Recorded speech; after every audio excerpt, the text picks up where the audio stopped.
moment où on est extrait du Bataclan, on est forcé de passer devant le bar. Et si on passe devant le bar, on est obligé de passer devant la fosse du Bataclan. Et la fosse du Bataclan, c'est des centaines de personnes au début de la soirée. Et là, le contraste, il est terrible parce que nous, on était pris en otage par les terroristes qui ont commis ces meurtres. Et au moment où on arrive devant la fosse, on voit tous les corps de plus de 50 personnes qui sont enchevêtrés les uns dans les autres. Je prends ça en pleine gueule et je me dis, bon, bah voilà, toi, t'as passé plus de 2 heures avec ces connards, t'es pas mort, mais eux sont morts.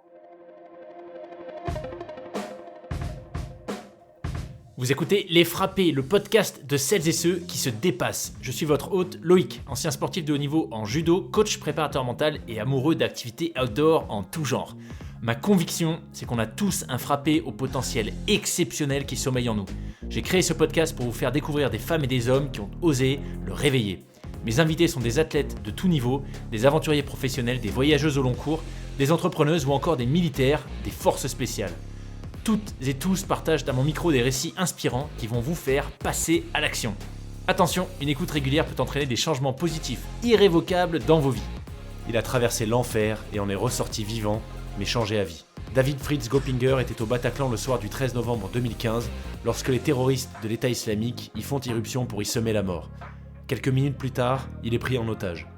Son salut, il le doit à l'intervention des hommes de la Brigade de recherche et d'intervention, la BRI, une unité de la police judiciaire française. À minuit 18, l'assaut est donné, les otages sont libérés, mais pour David, c'est le début d'un nouveau combat, celui de sa reconstruction.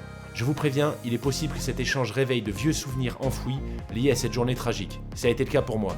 Mais c'est justement l'essence du message de David. Il faut dealer avec ses peurs et accepter les émotions ressenties. Excellente écoute à vous.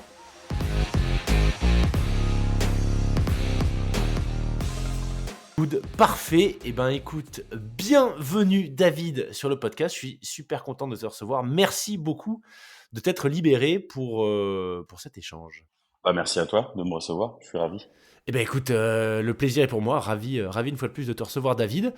Ce que je te propose en guise d'introduction, c'est de nous expliquer qui tu es, ce que tu fais aujourd'hui et surtout quel a été ton parcours jusqu'à cette soirée du 13 novembre 2015, les attentats du Bataclan.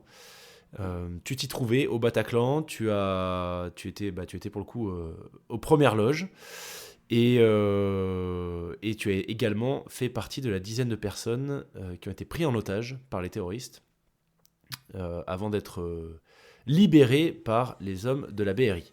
David, c'est à toi. Donc je m'appelle David, j'ai 32 ans et je suis photographe, aujourd'hui photographe et écrivain. Donc avant les attentats du 13 novembre, je suis né au Chili. On est arrivé en France en 96 et on a été sans papier pendant quelques années, puis on a acquis non pas la nationalité, mais on a été régularisé. Donc ce qui nous a permis, donc moi, mes parents et mon frère, d'avoir une vie, on va dire normale en France avec un travail déclaré, etc. Et ça c'est important parce que ça va exister dans l'après 13 novembre. C'est pour ça que j'en parle. Okay. Et ensuite, j'ai suivi une scolarité somme toute assez normale jusqu'à m'intéresser à la photographie fin 2007, où j'ai voulu intégrer une école, un lycée en fait photo à Paris et que j'ai intégré ensuite. Et puis voilà, derrière, je me suis lancé dans la photographie professionnelle. J'ai finalement abandonné au bout d'un certain temps parce que c'était très instable économiquement. Et j'ai fait des petits boulots jusqu'à devenir barman et directeur d'établissement d'un bar à Paris dans le 5e arrondissement jusqu'au 13 novembre. Excellent. Le départ du Chili, ça a été. J'ai deux questions du coup. Ça a été motivé par quoi et quels souvenirs est-ce que tu en as puisque tu avais quoi 4 ans à ce moment-là, si j'ai bien compté. Alors, ce qui est intéressant dans ce que tu dis, c'est que très longtemps, j'en parlais de manière assez automatique, sans vraiment analyser le truc. Sauf que j'ai vraiment vécu un déracinement profond et je m'en rendais pas vraiment compte. Je m'en suis rendu compte ces 8 dernières années. Et non, en fait, ma famille a quitté le Chili pas pour. À l'époque, il y avait la dictature de Pinochet qui entre guillemets prenait fin. Mais en fait, on était très pauvres. On n'était pas, on roulait clairement pas sur l'or. Et mon père s'est battu corps et âme pour nous acheter des billets d'avion pour pouvoir aller en France rejoindre mes grands-parents qui étaient déjà là. Okay. Et donc on a fait ce qu'on appelle un regroupement familial, hein, l'administration française appelle ça comme ça. Et on s'est regroupé ici et puis voilà, comme j'ai expliqué tout à l'heure, on est devenus sans papier puis au final on a été régularisé. Et tu as des souvenirs de cette phase de vie sans papier en France? Ouais, j'ai des souvenirs. Ouais, d'ailleurs c'est intéressant que t'en parles parce que j'ai même des souvenirs de moi au Chili quand j'avais 3 ans. Et ça, apparemment c'est un truc qui est assez propre aux déracinés, ça d'avoir fixé des souvenirs assez marquants, assez nets. Moi, je me rappelle très bien de la petite maison où on habitait. Moi, je suis né dans le sud du Chili, dans la région des lacs. C'est une région qui est très campagnarde, très sauvage. Et je me rappelle très bien de ce moment-là. Je me rappelle aussi de l'avion en venant en France. Je me rappelle de l'aéroport d'Orly quand on est arrivé Ah ici. ouais. Ouais, ouais, je me rappelle de plein de trucs. Ouais, ouais. Et même après, ensuite, quand on allait à la préfecture d'Evry, parce que nous on dépendait de la préfecture d'Evry, c'est dans le sud de Paris, ça. Euh, voilà. Donc je me rappelle très bien de ce moment-là de ma vie. Ouais. Waouh. Et aujourd'hui, ta situation, c'est quoi? Tu es toujours régularisé ou tu as entrepris les démarches pour obtenir la nationalité française? En fait, les attentats du 13 ont un peu rebattu les cartes sur énormément d'aspects, et pas seulement sur déjà le traumatisme que j'ai subi ou les choses que j'ai vues au Bataclan, mais euh, ça c'est venu interroger qui j'étais profondément en fait. Et dans ce qui j'étais, il y avait cette binationalité, ces doubles racines finalement. Même si je suis arrivé en France quand j'avais 5 ans, j'ai grandi en France, j'ai fait l'école de la République, donc j'ai acquis les valeurs et tout, et en fait, moi, j'ai eu un échange avec un des deux terroristes qui m'ont pris en otage, et le mec me dit qu'est-ce que tu penses de François Hollande? Parce qu'eux, ils justifiaient leur attentat en disant voilà, François Hollande, il a largué des bombes, nous on vient ici, on vous tue quoi. Donc bon, voilà, nous on n'était pas vraiment en état de dialoguer, mais le mec me pose la question tout en me braquant. Et finalement, je lui dis bah je pense rien quoi, je pense rien. Et donc il insiste, il me menace, et je dis mais je pense rien, je suis pas français. Et au moment où je lui dis ça, je comprends que il y a un truc un peu, un truc qui se déconnecte en moi, où je me dis, bah, t'es en train de lui mytho, quoi. T'es en train de le mentir, là. Pourquoi tu lui dis ça? Et en sortant du Bataclan, par chance, donc j'ai survécu, hein, c'est venu interroger. Enfin, c'est une phrase qui aujourd'hui, même encore, me continue de me hanter.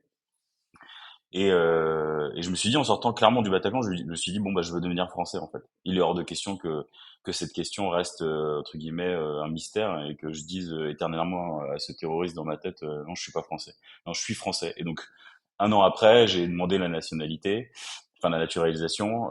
Donc, j'ai été aidé, hein, beaucoup par le ministère de l'Intérieur. Par à l'époque, sur le gouvernement Hollande, il y avait un secrétariat d'État d'aide aux victimes qui a été dissous ensuite par Emmanuel Macron et remplacé par une sorte de comment on dit, un établissement public. Mais à ce moment-là, donc c'était le secrétariat d'État qui était rattaché au ministère de l'Intérieur, qui m'a aidé à avoir la nationalité. J'ai eu une nationalité très très vite, hein. J'ai envoyé ma lettre au début novembre, et enfin même pas début février, j'ai reçu le décret comme quoi j'étais devenu français. Et là où c'est intéressant, et c'est pour ça que je parlais de ces racines chiliennes, c'est que j'ai été naturalisé au Panthéon. C'est-à-dire que la cérémonie a eu lieu au Panthéon, Waouh. ouais, c'est un truc de dingue. Et on était tout un panel de, je crois qu'il y avait une personne par continent. Donc moi j'étais l'Amérique latine, il y avait un États-Unien qui était là, il y avait un Russe, il y avait voilà, il y avait vraiment de partout dans le monde. Donc et moi j'étais là, j'étais ce mec latino-américain qui était devenu français à la suite des attentats. Et c'est un peu long ce que je dis, mais c'est important parce que au moment où je suis au Panthéon, et moi je pensais pas avoir faire un discours ou quoi, j'ai le préfet qui dit bon bah voilà, David a vécu les attentats, etc., etc. Et en fait il m'invite à faire un discours, à l'inverse de tous les gens qui avaient été naturalisés jusque-là et qui on avait remis le livret d'accueil. Moi j'ai dû dire un truc, et en fait et moi j'avais une pression de dingue parce que j'avais rien préparé, j'étais beaucoup plus jeune, j'étais impressionné. Et en fait ce qui est dingue, c'est que moi j'ai bossé à côté de ce monument très longtemps, et je suis jamais rentré dedans. Et la première fois que je rentre dedans, bah c'est pour devenir français. Et à ce moment-là, je dis que souvent, enfin, je dis dans ce discours, je dis que je suis enfin prêt à accepter la France dans mon cœur. Et c'était important pour moi de dire ça parce que c'est ça, en l'acceptant dans mon cœur, je nie pas pour autant ma binationalité, je nie pas mes racines chiliennes. Et donc c'était entre guillemets concilier les deux, et donc concilier l'avant 13 novembre et l'après 13 novembre. Voilà. Waouh. C'est super intéressant comme partie de ton histoire. Je l'avais vu, hein, parce qu'on avait déjà échangé avant cet épisode, donc et puis même dans ton témoignage dans le livre Force spéciale coaching, tu l'évoques aussi. Donc on comprend bien que c'est une partie importante de ta vie, mais je ne savais pas tous ces détails sur le Panthéon et le fait que cette question du terroriste t'avait travaillé à ce point par la suite. Et peut-être qu'on peut revenir. Ce que tu disais, c'est qu'au moment où tu lui as répondu, ce sentiment de rupture, un peu de, tu disais, bah là, je suis en train de lui mytho. En fait, tu penses que c'est quoi? C'est que administrativement, entre guillemets, t'étais pas français, mais dans les faits, tu l'étais dans ta chair déjà pour toi. C'est un peu ça que tu dis? Ouais, exactement. En fait, finalement, je lui ai menti pour me protéger et pour dire non, mec, tu t'adresses pas à la bonne personne. Et pour autant, si je lui avais dit ouais, je suis français, mais je pensais rien, enfin, tu vois, j'étais quand même otage, quoi qu'il arrive. Et le mec derrière ne m'a pas relâché. Il m'a pas dit ah bah excuse-moi, en fait, c'est pas toi que je visais. Il m'a quand même gardé ensuite plus de 2 heures et ils ont fini par se faire exploser, etc. Donc cible ou pas cible, j'ai quand même fini otage. Ouais, Il y a des articles de journaux qui disent ah au Chili notamment le Chilien qui a été sauvé par sa nationalité. Et c'est pas du tout ça. Je pense que c'est juste le gars il cherchait une interface, bon il l'a pas eu et moi, je me suis défendu comme j'ai pu en disant, bah non, je suis pas français. Quelque part, voilà, j'ai pas le droit de vote. Je m'intéresse pas à ça. Mais en vrai, les vraies raisons, c'est juste que je m'intéressais pas du tout à la politique, quoi. J'étais barman, j'étais beaucoup plus jeune. Enfin voilà, ça m'intéressait pas, quoi. J'aurais dû lui dire ouais, ça. Non, ça m'intéresse pas. Mais bon. ouais. Ça, c'est une scène, quand tu disais que cette question, elle t'a hanté, c'est peut-être le moment de cette soirée qui t'a le plus marqué, tu dirais, avec du recul? Non, il y a pas. Je pense que alors il y a des sursauts comme ça dans la soirée qui sont hyper puissants, mais bah, je dirais, en fait, celui-là est particulièrement important slash intéressant parce qu'il a été enregistré. En fait, au Bataclan, il y avait un mec qui enregistrait de manière illicite le concert, qui au moment où les terroristes rentrent, bah, il balance le truc, c'était un zoom quoi, qui enregistrait, et il s'enfuit et il laisse l'appareil tourner. Et le truc enregistre l'intégralité de l'attentat et jusqu'à ce qu'on le trouve, jusqu'à ce qu'il n'y ait plus de batterie, mais je crois que ça a enregistré plus de 3 heures de bande. Et au moment où le terroriste me pose cette question, c'est enregistré. Et ce qui est dingue, c'est que moi j'ai suivi le procès des attentats du 13 novembre méticuleusement parce que j'ai tenu un journal de bord écrit et photographique pour France Info. Et au procès a été diffusé ce passage notamment. Et ce passage, en fait, c'était étrange parce que c'est comme s'il y avait deux David qui parlaient en même temps. Donc celui du procès qui écrit, qui est actif et qui essaie de se dépêtrer dans son statut de victime et de partie civile, et le David pris en otage qui a été invoqué à l'audience et qui s'est fait entendre. Et c'est pour ça que je souligne vraiment ce passage-là. Et en effet, tu as raison de dire que c'est un des passages les plus importants. Mais celui-là a été important parce qu'il a été enregistré, donc il existe au public aujourd'hui. Et voilà, il est dans les archives de la justice et il a été publié au débat. Et il a été aussi important dans ma reconstruction ensuite. Après, la soirée a été, enfin, moi je peux décortiquer seconde par seconde et tirer des fils intéressants de chacun des événements qui s'est passé ce soir-là. Ouais, j'allais dire j'imagine, mais non, je pense que je peux pas imaginer. Mais en tout cas, je comprends intellectuellement ce que tu dis. Euh, alors justement, sans faire une description chronologique détaillée de ce qui s'est passé le soir du 13 novembre, est-ce que tu pourrais peut-être nous redonner quelques éléments de contexte de manière générale sur cette soirée-là, ce qu'il y a eu, puisque voilà, on a tous en tête le Bataclan, mais il n'y a pas eu que le Bataclan. Et puis peut-être nous expliquer aussi bah, ce que toi tu faisais là, comment tu t'es retrouvé dans une salle de concert ce soir-là. En fait, donc déjà, les attentats du 13 novembre s'inscrivent dans une vague d'attentats qui a eu lieu à Paris, qui a commencé au Stade de France et qui s'est ensuite propagé dans les rues de Paris sur plusieurs terrasses dans le 10 et 11e arrondissement pour, on va dire, terminer au Bataclan. C'est des attentats qu'on dit projetés par l'État islamique, c'est qu'ils ont été organisés sur site, donc en zone irako-syrienne, puis emmenés et préparés techniquement parlant en Europe et plus principalement en Belgique et en France. Je pense que c'est important de rappeler ce cadre, on va dire historique des attentats. Donc, donc moi, si vous voulez, on va dire, pour parler de ma biographie personnelle, j'étais au Bataclan parce que c'est un ami qui m'avait offert la place et c'était mon seul jour de repos. Et donc, je suis allé au Bataclan rejoindre mes potes. On a bu un coup dans un bar à côté et tout. Et puis ensuite, je suis rentré dans la salle avec eux. On s'est vite installé au balcon et on était 5 au total. Et en fait, il y avait dans ces deux groupes de 5 personnes, il y avait deux filles qui sont elles allées dans la fosse et nous les trois gars, on a été au balcon. Et donc le concert commence très bien. Et en fait, c'est ça qui est assez brutal, c'est que le contraste avec avant, c'est-à-dire le moment avant enfin, le moment où qui est le vrai moment de concert ou avant le surgissement de l'attentat, pardon. Il est dingue parce que c'était un super concert, on passait un super bon moment. Et donc à un moment donné, enfin, je vais aux toilettes, puis j'en profite pour envoyer des messages à mon ex-copine aujourd'hui, à mon père et tout. Et puis en fait, j'entends les coups de feu lorsque je suis aux toilettes. Et dans ma tête, je suis quelqu'un de très opérationnel. J'ai pas fait l'armée, je suis pas non plus policier, mais je suis très sang-froid. Je pense que c'est lié aussi à mon histoire personnelle. Et j'ai très vite compris quoi que c'était des coups de feu. J'ai très vite compris qu'on était en danger. Et pas par curiosité, mais pour lever le doute, je suis retourné voir mes potes au balcon et ils m'ont dit non, mais c'est des pétards. Et moi, j'y croyais pas. Et je me suis penché au-dessus du garde-fou, de la balustrade du balcon pour voir ce qui se passait en dessous. Et j'ai tout de suite vu bah, que c'était des coups de feu. J'ai vu des gens allongés comme une marée humaine, comme des champs de blé un peu allongés, se prendre des balles, des gerbes de sang, tout ça. Donc j'ai très très vite compris que bah, ma vie était en danger, quoi. Donc je peux dire que c'est vraiment à ce moment-là que entre guillemets je perds le contrôle déjà sur ma trajectoire et où le risque de mort est imminent, quoi. Et donc j'arrive à m'échapper entre guillemets très vite, oui et non, mais j'arrive à m'extraire du balcon tant bien que mal et je termine pendu à une fenêtre du Bataclan, c'est une fenêtre qui est présente dans un tout petit passage qui s'appelle le passage Saint-Pierre-Amelot, qui est perpendiculaire au boulevard Voltaire sur lequel se trouve le Bataclan. Et c'est des images que de nombreuses personnes ont vues. C'est pour ça que je parle de ce moment-là. C'est qu'il y a un journaliste qui habitait en face qui a filmé en fait ce passage-là, Ah où on voit. punaise, je me demandais, j'avais lu cette partie et je me demandais si c'est ça que j'avais vu. Ouais, c'est ça. Et oh punaise, ok. Et Parce que vous étiez, t'étais pas seul, vous étiez plusieurs, non, pendus à cette fenêtre? donc en fait, on était trois. Il y avait moi, j'étais le plus à droite, le plus entre guillemets la personne la pendule la plus proche du boulevard Voltaire. À ma gauche, j'avais un gars qui a ensuite été pris en otage, qui s'appelle Sébastien.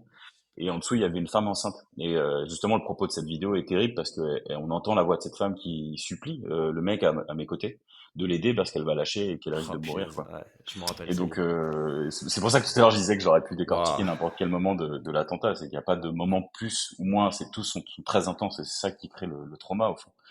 Donc moi je suis avec ce mec, Sébastien descend aider la femme enceinte, enfin voilà, il repasse dedans, il la tire, voilà, c'est un héros, hein. Et en fait ce qui est dingue c'est qu'au lieu de la suivre pour s'enfuir, bah il revient à mes côtés et moi je commence à lui parler quoi, je lui demande son prénom, je lui demande comment il va, etc. Je lui dis de pas avoir peur et je lui explique assez vite que bah il va y avoir un mec qui va passer, que nous devant nous on avait les fenêtres quoi. Donc je lui disais bah là il va y avoir un mec qui va passer avec une arme, si jamais il nous voit, tu dis n'aie pas peur et surtout bah fais ce qu'il te dit quoi. Et en fait ça manque pas parce que vraiment 2 secondes après que je dis ça, il y a la porte qu'on voyait devant nous dans ce pauvre petit couloir du Bataclan qui s'ouvre et en fait une calache avec un mec qui la tient et le gars nous vise et en fait, il nous dit de rentrer donc dans cette toute petite coursive qui fait 6 mètres de long et 1,30 m de large, pour retourner ensuite dans l'espace concert du Bataclan, au balcon notamment. Et c'est là où la prise d'otage commence, avec cet échange sur François Hollande, sur les revendications, etc. Et moi, c'est là à ce moment-là, je deviens un objet, quoi. Je suis plus du tout, j'ai plus le droit de parler, j'ai pas le droit de regarder mon téléphone, j'ai pas le droit de répondre, j'ai pas le droit de regarder les terroristes, j'ai le droit de rien, quoi. Je suis vraiment, je suis à leur merci, quoi. En fait, je suis vraiment un otage. Voilà. Et donc ça dure. Il y a plusieurs situations hein, ça se prolonge dans le temps. Ça dure 2h47 au total. Et on passe d'une première partie de l'attentat donc dans la partie spectacle sur le balcon en superbe compagnie des deux terroristes qui continuent d'abattre des gens, qui continuent voilà, de faire leurs revendications, avec un autre terroriste qui lui est sur scène, qui se fait lui abattre par un commissaire de la BAC qui rentre aux alentours de 22h15 dans le Bataclan. Donc là, à ce moment-là, ça fait une demi-heure que l'attentat a commencé. Nous, on est pris en otage et nous, on assiste à ça du balcon. Donc, on comprend pas trop ce qui se passe. On entend des voix, des tirs, mais on sait pas trop qui tire sur quoi et qui parle.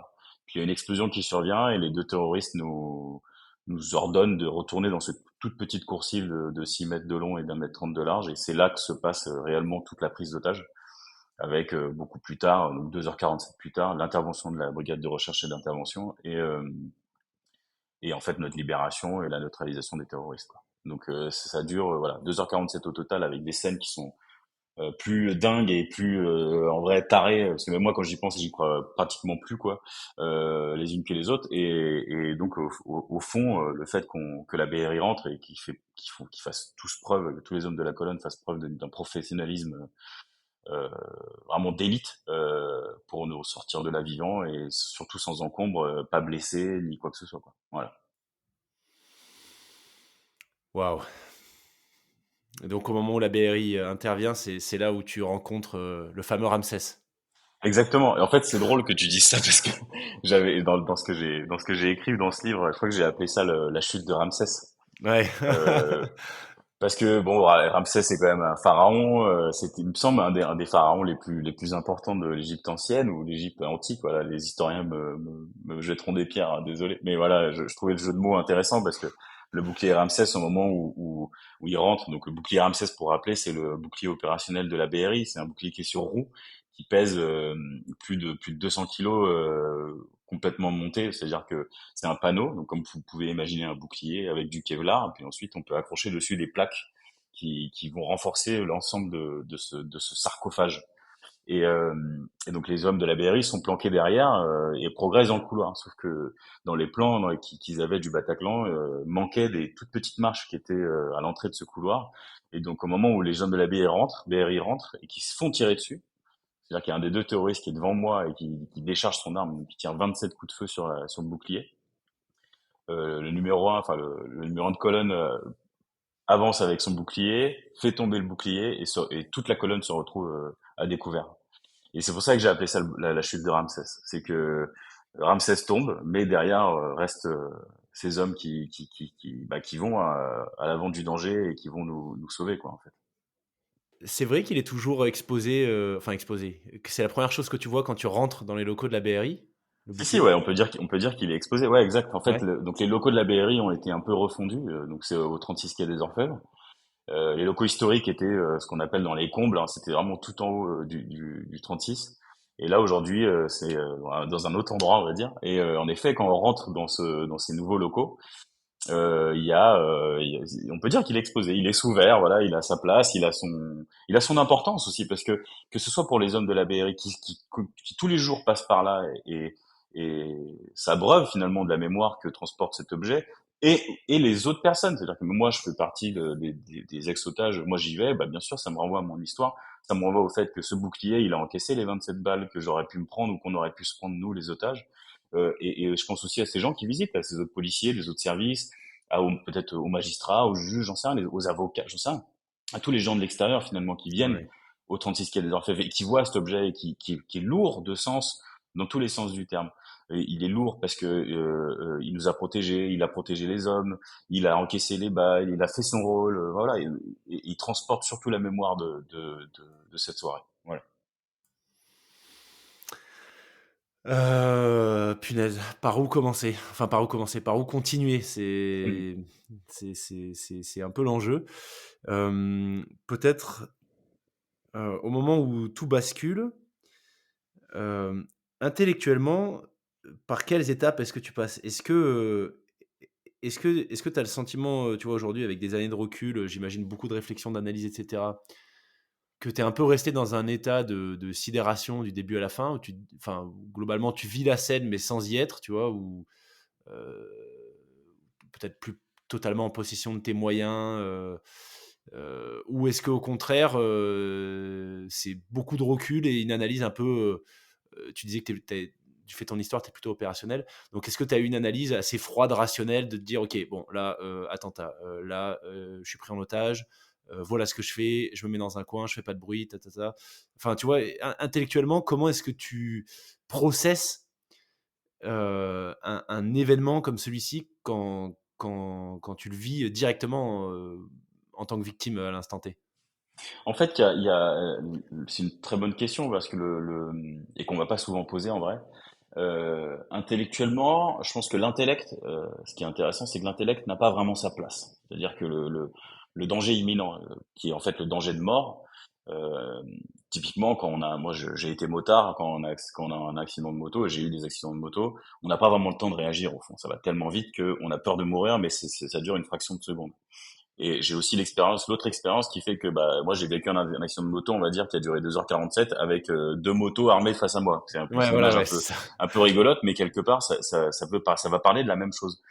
Le comment dire, l'affrontement avec la mort, la proximité avec la mort et le danger de mort, hein, fait que nos capacités intellectuelles, elles sont forcément un peu rabaissées, mais surtout on est renvoyé à une forme de de survie primaire qui fait que oui, on est des animaux et on a des réflexes animaux, reptiliens, on va dire, pour qui nous permettent de survivre. Et quand j'ai compris, donc quand j'ai vu ces gens se faire tirer dessus, moi, mon premier réflexe a été de m'enfuir.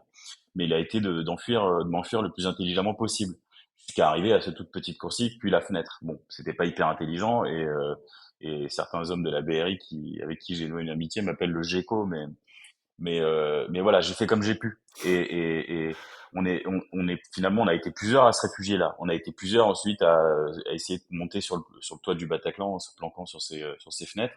Et ce que je vais expliquer par là, c'est que il n'y a pas vraiment de rationalité. Il y a par contre peut-être une préparation, peut-être un terrain, peut-être. Moi, je dis souvent que oui, je suis quelqu'un de très opérationnel. J'ai un sang-froid qui est assez dingue. Je sais pas d'où ça sort, hein. Mais voilà, j'ai l'impression d'avoir été très éveillé en fait durant ces 2h47 et notamment au moment de la prise d'otage dans le couloir, vraiment cette seconde phase, j'ai tenu une horloge interne où je comptais les minutes et au moment où on sort du couloir je suis libre, je me dis bon bah je crois qu'il s'est passé environ 1h50 et en fait j'étais à 5 minutes près, Ah ouais. j'étais bon quoi. Et c'est comme ça que c'est ça qui m'a permis de tenir le coup, c'est-à-dire que la position d'otage et l'objectisation, comme a dit le procureur à V13, enfin un des trois procureurs à V13, l'objectisation que ça provoque nous renvoie forcément vers une forme de léthargie. On est obligé. Moi, je pense que si j'avais tenté de m'enfuir, je me serais fait tirer dessus en fait. Mais mentalement, et c'est là où l'intellect prend sa place. Mentalement, il y a des processus qui se mettent en place et des méthodes de palliation. Bah ouais, bah j'ai tenu cette horloge. À un moment donné, j'avais un otage à côté de moi qui est aujourd'hui un de mes meilleurs potes qui s'appelle Stéphane, que je vois ce soir d'ailleurs. Stéphane, moi je le connaissais pas à ce moment-là. Et Stéphane, je lui attrape la main en silence et je lui dis ça va aller, tu vas voir. Et c'est comme ça qu'on lutte en fait au fond. On va lutter à travers ces toutes petites choses. Devant moi, j'avais une télé dans l'immeuble d'en face qui clignotait. Et je regardais la télé et je me disais bon bah voilà, là ça se trouve ils sont en train de parler de nous en fait. Et je mentalisais comme ça. Et c'est ce qui me permettait de tenir le coup. C'est ce qui me permettait de me dire, ouais, ok, t'es un objet. Là maintenant, tu risques la mort, mais quelque part, ta tête et ton mental, mais aussi ton psyché ne leur appartiendra jamais. Waouh. T'as connaissance d'autres mécanismes comme ça, tu vois, de rationalisation qui ont été mis en place par les autres otages de manière complètement spontanée? Ouais, je sais. Bah donc tous les otages, on s'est rencontrés ensuite et on est devenus potes. Aujourd'hui, on s'appelle les potages. Et donc ça a été dans l'après 13 novembre, ça a été une phase vachement importante de s'en parler, de dire qui a vu quoi, de comment, qui a réagi comment, etc., etc. Pour peut-être pour faire une sorte de topographie des lieux aussi, enfin des lieux donc géographiquement, mais aussi une topographie mentale de chacun.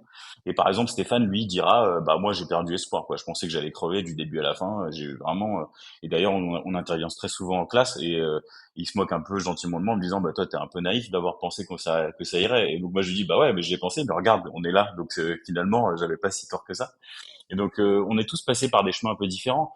Je pense à Caroline par exemple, elle pensait que si elle regardait pas les terroristes ils s'intéresseraient pas à elle et etc donc on avait tous mis en place des méthodes pour résister finalement. Moi, mon avocat au procès, il a dit un truc vachement intéressant, quoi, en disant que nous, les otages, avons participé quelque part aussi à l'arrêt et à la mise en pause de la propagation de la terreur dans le Bataclan. On a été là aussi, finalement, nos corps ont servi de bouclier. Bah ouais, c'est le cas. C'est dur à dire, mais ouais, c'est le cas et nos processus mentaux et le fait qu'aucun de nous craque, c'est-à-dire qu'il n'y en a aucun de nous à un moment donné qui s'est mis à pleurer, qui a crié, qui les a invectivés, qui a tenté un truc, on est tous restés unis en fait. Et c'est c'est cette unité dans la terreur qui fait que aujourd'hui notre amitié est aussi importante. Et je sais pas si ça répond vraiment à ta question, mais je pense que ce lien humain, il a jamais disparu en fait. Et aussi parce que les processus mentaux qu'on a mis en place ont existé. À quel moment est-ce que tu as compris que potentiellement vous alliez être sorti d'affaire avec l'intervention de la BRI? Est-ce que vous les avez enfin il y avait des négociations et cetera, mais hem, donc je sais pas d'ailleurs si vous les entendiez clairement, les négos? Si, si, ouais.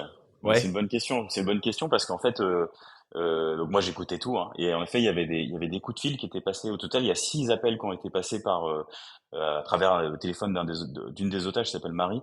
Euh, où en fait le terreau numéro un, il passait un coup de fil au négo de la BRI, et donc nous on entendait tout. Et la raison pour laquelle on entendait tout, c'est que les terroristes étaient sourds à force d'avoir tiré comme des tarés pendant tant de temps, et ils étaient complètement sourds. Donc ils mettaient le haut-parleur.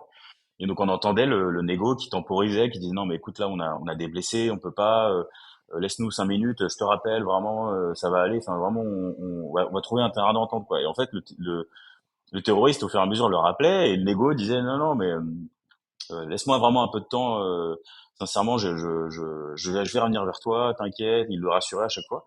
Jusqu'au moment où, en fait moi j'écoutais vraiment attentivement ça, jusqu'au moment où il y a un des coups de fil qui est un peu différent quoi. Je sens que le négo change d'unité temporelle. Je crois que d'habitude il disait je te rappelle dans 5 minutes, là il dit bah je te rappelle dans 10. Je sais pas, il y a un truc un peu différent dans cet appel-là où je me dis, où je me tends, et je me dis ouais il y a un truc chelou là. Et on entendait en fait derrière la porte du couloir qui était fermée, on entendait régulièrement des bruits, et on se disait bon bah voilà ça doit être des victimes qui sont évacuées vu que le négociateur nous disait ça. Et en fait, au moment où le coup de fil est passé, il y a un coup qui est donné dans la porte, et c'est là où l'assaut est donné finalement. Donc ce dernier coup de fil, il a servi comment on dit en anglais, c'est decoy De diversion. ouais, de diversion en fait pour que la BRI se positionne et puisse entre guillemets attaquer et nous libérer quoi. Donc ouais, j'ai senti ce moment-là, je me rappelle vraiment précisément, je me suis tendu là, j'ai senti mon dos qui s'est qui s'est raidi d'un coup, je me suis dit ouais, il y a un truc qui se prépare, et en effet, ça va pas louper dans la seconde, j'avais raison. Oh là là. Et après l'intervention en soi, c'est quelques secondes en fait. Il y a les échanges de tirs et 10 secondes plus tard, peut-être tout est terminé. Ça y est, tu passes de otage à victime libérée. Ouais, exact. En fait, je crois que l'assaut dure maximum 2 minutes. Ça doit être un truc genre 1 minute Ah, quand même. Ah 37. ouais, ok. Ouais, ouais. Et en vrai, moi, quand je rencontre des élèves qui me posent des questions sur ça, très précisément, je leur dis, bah, en 2 minutes, c'est le temps de rentrer à la boulangerie, d'acheter une baguette et de repartir. Et finalement, c'est tellement important de dire ça parce que pour nous, moi, quand j'y étais, on en parle souvent avec les potages, quand on y était, ça a duré, ces moments de l'assaut, là, ça a duré une éternité, quoi. Mais vraiment, ça a duré une éternité, tous les coups de feu, tous les moments. Et c'est des trucs qui sont gravés dans ma mémoire. Je me rappelle très bien, Steph, mon pote avec ce il dit, nous on essaie de rentrer dans les plaintes tellement on avait peur de se prendre une balle et par la BRI et par les terroristes. C'est-à-dire que nous on était vraiment entre deux feux. Et en fait finalement l'entrée de la BRI c'était pas du tout une bonne nouvelle pour nous parce que on aurait pu très bien se faire calibrer par la BRI par erreur, hein, bien sûr. Ouais. Ou se prendre une balle perdue, peu importe, mais on était en danger des deux camps. Et donc, avec Steph, on se faisait les plus petits possibles. Steph, il mesure 1m85 et moi 1m80, donc autant te dire que c'était vraiment pas aisé. Et en plus, on était 11 dans le couloir. Donc, c'était une situation très tendue, quoi. Et donc, ce passage justement de d'homme otage à victime, malheureusement, il passe par un autre processus, c'est qu'au moment où on est extrait du Bataclan, on est forcé de passer devant le bar. Et si on passe devant le bar, on est obligé de passer devant la fosse du Bataclan. Et la fosse du Bataclan, contenait des centaines de personnes au début de la soirée. Et, euh, et là, le contraste, il est terrible parce que nous, on était en otage, on était pris en otage par les terroristes qui ont commis ces meurtres. Et au moment où on arrive devant la fosse, bah, on voit tous les corps, on voit les corps de plus de 50 personnes qui sont enchevêtrées les uns dans les autres. Et nous, enfin moi, je prends ça en pleine gueule et je me dis bon bah voilà, toi t'as passé plus de 2 heures avec ces connards, t'es pas mort, mais eux sont morts. Et donc là commence le gros problème des victimes du terrorisme qui survivent, c'est la culpabilité du survivant. C'est justement Mhm. pourquoi eux, pas moi, qu'est-ce que j'ai de plus d'eux, pourquoi moi j'ai pu leur parler, pourquoi je suis vivant, pourquoi ils m'ont pas tiré dessus. Enfin, c'est des questions qui sont profondément existentielles et attachées aujourd'hui à qui je suis. Et justement, donc j'essaie de me délester de cette mémoire quand je vais voir des élèves, en écrivant, en sensibilisant qui que ce soit sur tout ça, en leur disant oui, il y a des gens qui y sont restés, ouais, il y a des gens qui y sont restés. Oui, j'ai parlé à des terroristes c'est important que tout le monde le sache. Voilà. Ok, donc là, on a déjà parlé de 3 changements de statut, on va dire.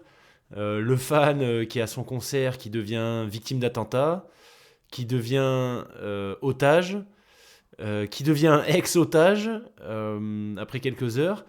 Est-ce que c'est quoi ton point de vue sur tu vois justement enfin c'est peut-être un peu un terme péjoratif, mais ces étiquettes. Est-ce que tu vois une différence entre tu vois le terme de victime, le terme de rescapé, le terme de ex-otage. Est-ce que pour toi, il y a des différences qui sont évidentes? Et comment est-ce que tu te considères aujourd'hui quand on te demande, tu vois, quelle est ta relation avec le 13 novembre? Tu te présentes comment? Victime, ex-victime, ex-otage, rescapé? Euh, voilà. Curieux de savoir d'un point de vue sémantique ce qu'il en est. En fait, il y a plusieurs qualificatifs qui sont liés aux gens qui sortent d'un événement violent. Et pas seulement, enfin, ça peut être un événement violent collectif ou individuel, hein. Ces mots, ces qualificatifs sont liés aussi à leur statut juridique. Par exemple, dans une affaire judiciaire, bah, il y a des parties civiles. Généralement, c'est un camp ou des individus qui ont été lésés et dont le préjudice est suffisamment important pour être porté devant la justice. Celui de victime du terrorisme, c'est celui le plus, dans mon cas, qui est le plus important dans le sens qui a occupé le plus d'espace après le 13 novembre. Je dirais que ça a été transitoire, c'est-à-dire que j'ai été victime pendant un certain temps, et ce statut de victime, il s'est un peu effrité au moment de ma déposition devant la cour d'assises. C'était le 19 octobre 2021, donc le procès des attentats, il a duré de septembre à juin, donc c'était long, et au milieu de tout ça, il y a des parties civiles qui ont déposé, dont moi. Et le lendemain de ma déposition, je me suis dit, mais il y a un truc qui a changé, quoi. J'ai l'impression de plus être victime. Et je dis à ma femme, je me rappelle, je suis très bien, je suis dans le lit, et je dis à ma femme, putain, est-ce que tu penses que je suis encore victime? Et est-ce que je suis encore victime? Et au fond, euh, moi, j'ai envie de dire que toutes les victimes du monde peuvent trouver leur propre définition de leur propre statut de victime. On est victime, je pense, euh, dans toute sa vie, mais on décide d'en faire quelque chose. Et moi, j'ai Hmm. décidé d'en faire quelque chose. Et que ce soit victime, rescapé, survivant, voilà, moi, on m'a souvent qualifié de plein de noms, hein. Je pense que je serai avant tout ex-otage, parce que j'ai été pris en otage et que la déstructuration que ça a provoqué dans mon existence, elle est telle que c'est un qualificatif qui va rester dans ma vie. Pour autant, je me considère plus du tout comme victime, et donc maintenant, aujourd'hui, quand je me présente en interview, que je me présente dans ce cadre-là, dans le cadre, on va dire, professionnel, même si je suis pas une victime professionnelle, je dis, voilà, j'ai été victime d'un attentat, à un moment donné. Aujourd'hui, j'en suis plus. Je peux en parler, j'écris, je me saisis du truc, mais je me considère plus comme victime, ni comme rescapé, en vrai, parce que je, alors oui, la société peut dire, ouais, David a été rescapé, mais pour autant, c'est pas un truc, c'est pas un mot auquel je m'accroche. Voilà. Ok. C'est fascinant ce que tu expliques. Et tu penses que qu'est-ce qui fait que tu as eu ce sentiment à un moment donné, enfin ce que tu viens de partager, les paroles que tu as prononcées à ta femme concernant ton statut de victime, qu'est-ce qui fait à un moment donné, tu penses qu'il y a eu ce déclic et que tu t'es dit, bah je le suis plus en fait? En fait, jusque-là, on avait été, que ce soit les potages ou moi ou toutes les victimes des attentats du 13 novembre qui avaient été entendues, c'est-à-dire soit par la société civile, soit par la presse, à travers la société civile, enfin, etc. Jusque-là, en fait, les récipiendaires de nos narrations étaient uniquement des gens en dehors de la justice. C'est-à-dire que moi, j'ai été entendu du 13 au 14 novembre par un officier de police judiciaire, et ensuite j'ai eu un avocat, etc., etc. Mais jamais des juges ou des avocats ou des procureurs ne s'étaient penchés sur sur la totalité, sur la globalité de l'histoire judiciaire des attentats du 13 novembre. Et au moment où moi je suis devant la cour d'assises, et je me rappelle bien parce que il y a une des magistrates qui est là de la cour qui me dit, vous attendez quoi du procès? Et je dis, bah, je sais pas. Moi, j'attends de voir ce que le procès va être, ce qu'il va faire en moi et dans la société, et on verra. Et en vrai, c'est ça le truc, c'est que moi, quand je suis en allant au procès, je m'attendais à rien. Mais quand je prononce ces mots et que je fais ma déposition, et moi, je fais une déposition comme un flic ferait, c'est-à-dire j'avais un PowerPoint, j'avais un laser, et j'expliquais tout, minute par minute et tout, parce que je voulais que la totalité de ce qui s'était passé dans le couloir et ces 2h47 soit expliqué à la justice pour que elle puisse rendre justice le plus équitablement possible. Et c'est au moment où je donne ces mots à la justice que je me dis, ok, maintenant que je l'ai fait, finalement, il ne me reste plus qu'à faire moi ce que je veux de toute ma narration, de toute ma biographie personnelle. Et l'un des trucs qui m'a entre guillemets rendu justice, mais qui m'a permis encore plus le réaliser, c'est au moment à la fin du procès, au moment comment on dit, lorsque les procureurs, voilà, donnent des Délibération, c'est réquisitions, ça? des Ouais. réquisitions. Donc c'est vraiment où Ok. le parquet, le ministère public dit, bah nous, société, voilà ce qu'on recommande à la cour comme peine pour les accusés ici présents. Le procureur me cite, dit David a dit à quel point ils se sentaient objectisés par les terroristes. Et là, je me dis, ok, c'est bon. Là, mes mots ont fait partie du processus de justice. J'ai fait mon rôle. Aujourd'hui, je suis plus victime. Mon statut de partie civile a pris fin au moment du délibéré au mois de juin 2022. Et puis aujourd'hui, je suis David, photographe, auteur, qui a vécu un attentat et qui continue à en parler. Oui, mais je suis plus du tout dans le statut de victime. Ouais, ouais. Un peu comme si tu avais passé un relais, un Ouais, bâton de exact. relais radioactif, tu vois, un peu nocif, mais le Ouais, passage a ouais, été fait, quoi. ouais, c'est très bien dit. Ouais, c'est exactement ça. Ok.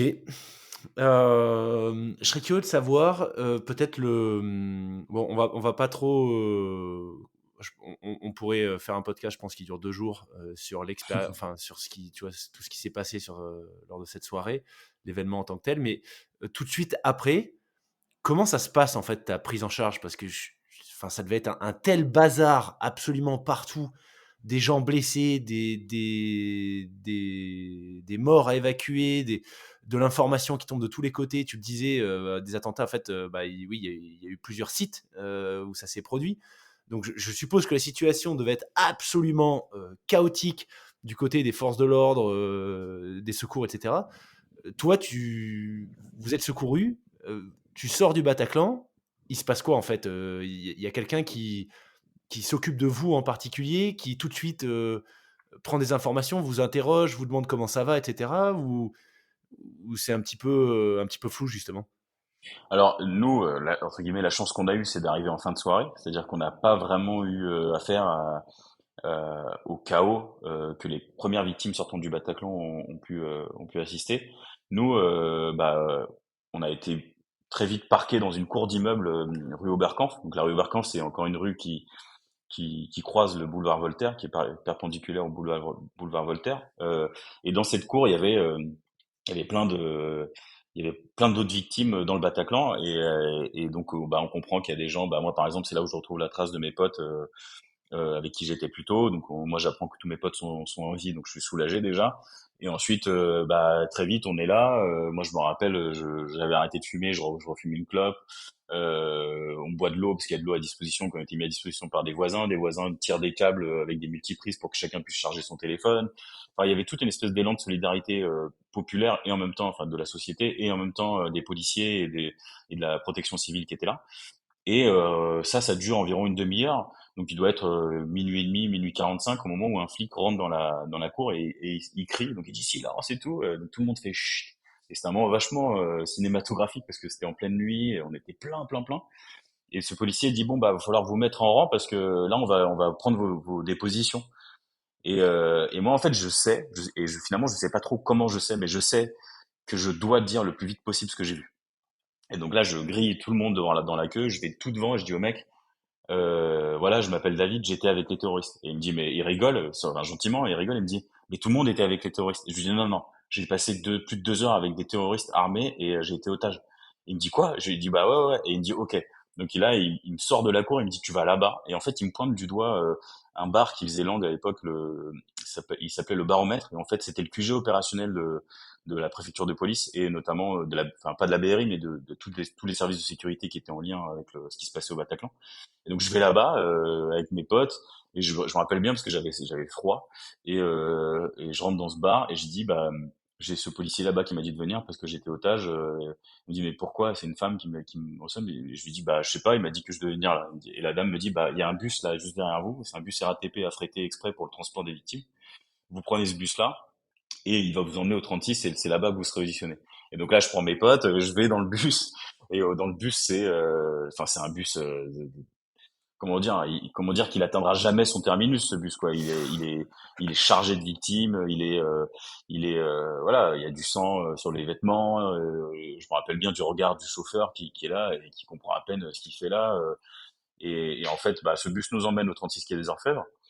Et arrivé au 36 quai des Orfèvres, je retourne voir un policier en lui disant bah voilà j'ai ça. Et donc à chaque fois j'ai des yeux ronds qui sont affichés quand j'énonce un peu ce que j'ai vécu et toujours au milieu de centaines de victimes quoi vraiment mais c'était un chaos organisé quoi il y avait une espèce de c'était rangé quoi on avait des interlocuteurs moi j'ai pas senti ce truc de panique ou de voilà c'était Ok. vraiment on avait nos interlocuteurs et en fait donc on arrivé au 36 j'ai quelqu'un qui me dit ok ben on va vous emmener quelqu'un va venir vous chercher et là en fait j'ai un OPJ qui vient.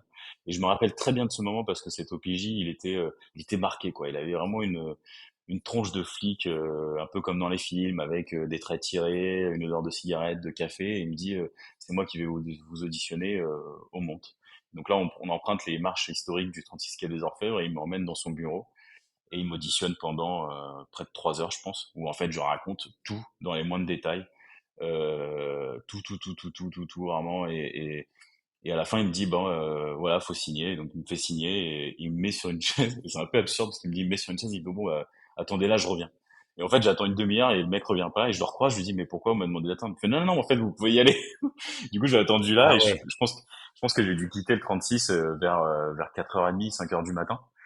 Après avoir tout déposé de ce que j'avais à dire et en fait ensuite bon après si je continue un peu dans la chronologie après ça donc moi le lendemain je rentre chez mes parents je suis complètement sidéré hein, à ce moment-là je suis vraiment détruit et je commence à donner des interviews enfin voilà c'est un peu long jusqu'à aller à la crise à la cellule de crise pardon qui était mise en place à l'école militaire à ce moment-là et la cellule de crise, on me dit bon bah va falloir vous mettre dans un travail psy sérieux parce que là nous on est là pour pallier à la crise mais à un moment donné on va plus être là donc il va falloir vous trouver un spécialiste. Et donc je vais voir un premier psychologue qui malheureusement est un peu choqué par ce que je lui dis et limite se met à pleurer et elle me dit voilà je vais pas pouvoir vous recevoir en fait j'ai pas du tout les compétences pour ça. Et à ce moment-là bah j'ai concomitant à ce moment j'avais rencontré les hommes de la BRI qui m'ont dit bah nous on travaille avec une psychologue et peut-être que tu pourrais l'avoir quoi. Et donc ils m'ont donné son numéro et en fait je l'ai contacté et c'est devenu ma psy jusqu'à ce jour. Je continue de l'avoir et c'est elle qui m'a, grâce aussi à moi, m'a remis un peu d'équerre et m'a appris à vivre avec ce statut de victime et à être l'homme que je suis aussi aujourd'hui quoi. Donc, t'es rentré chez tes parents le lendemain, enfin le lendemain, quelques heures après être sorti du Bataclan, en ayant. Ah, et puis c'est hallucinant. Ouais, c'est Ok. un truc de dingue. En fait, ce moment, il est ouf parce que moi, donc moi, mes parents habitent encore dans une cité de l'Essonne et donc je prends ma voiture et pour prendre ma voiture, elle était garée pas loin du Bataclan. Donc les parents de mon pote chez qui j'ai dormi ont dû m'accompagner pas loin du Bataclan. J'ai dû repasser devant le Bataclan avec la flotte de journalistes qui étaient là. Et j'ai pris ma bagnole, j'avais pas de téléphone, j'avais plus rien. Moi, j'avais tout abandonné au Bataclan. Et, et, et donc je prends ma bagnole, je vais chez mes parents, je me gare et je me dis putain mais je suis plus du tout la même personne que j'étais hier quand je suis parti quoi. Ah, tu Et t'es dit ça en arrivant chez tes parents? ah complètement. Et en fait c'était d'autant plus grave que j'avais l'impression d'avoir fait une connerie. Et donc au moment où je suis dans l'entrée de mes parents au rez-de-chaussée, mes parents habitent au deuxième. Ma mère, elle avait cette habitude enfin, elle l'a toujours d'ailleurs, d'appeler la famille au Chili, voilà, pour donner des nouvelles. Et là, forcément, elle était au téléphone. Et elle parlait en espagnol et je l'entendais du rez-de-chaussée parler en espagnol et je me dis putain, je vais me faire engueuler quoi. Alors que pas du tout. Ils étaient inquiets à crever quoi. Et au moment où bah je passe la porte de chez mes parents, c'est mon père qui m'ouvre parce que ma mère était au téléphone, logique. Et en fait, je m'effondre dans les bras de mon père quoi. Et c'est un moment qui c'est vraiment à ce moment-là que je me dis, ok, ça y est, là je suis en sécurité, je peux enfin respirer, je peux enfin, ça va aller quoi en fait. J'ai attendu pratiquement 24 heures pour enfin souffler et me dire c'est bon, c'est fini quoi.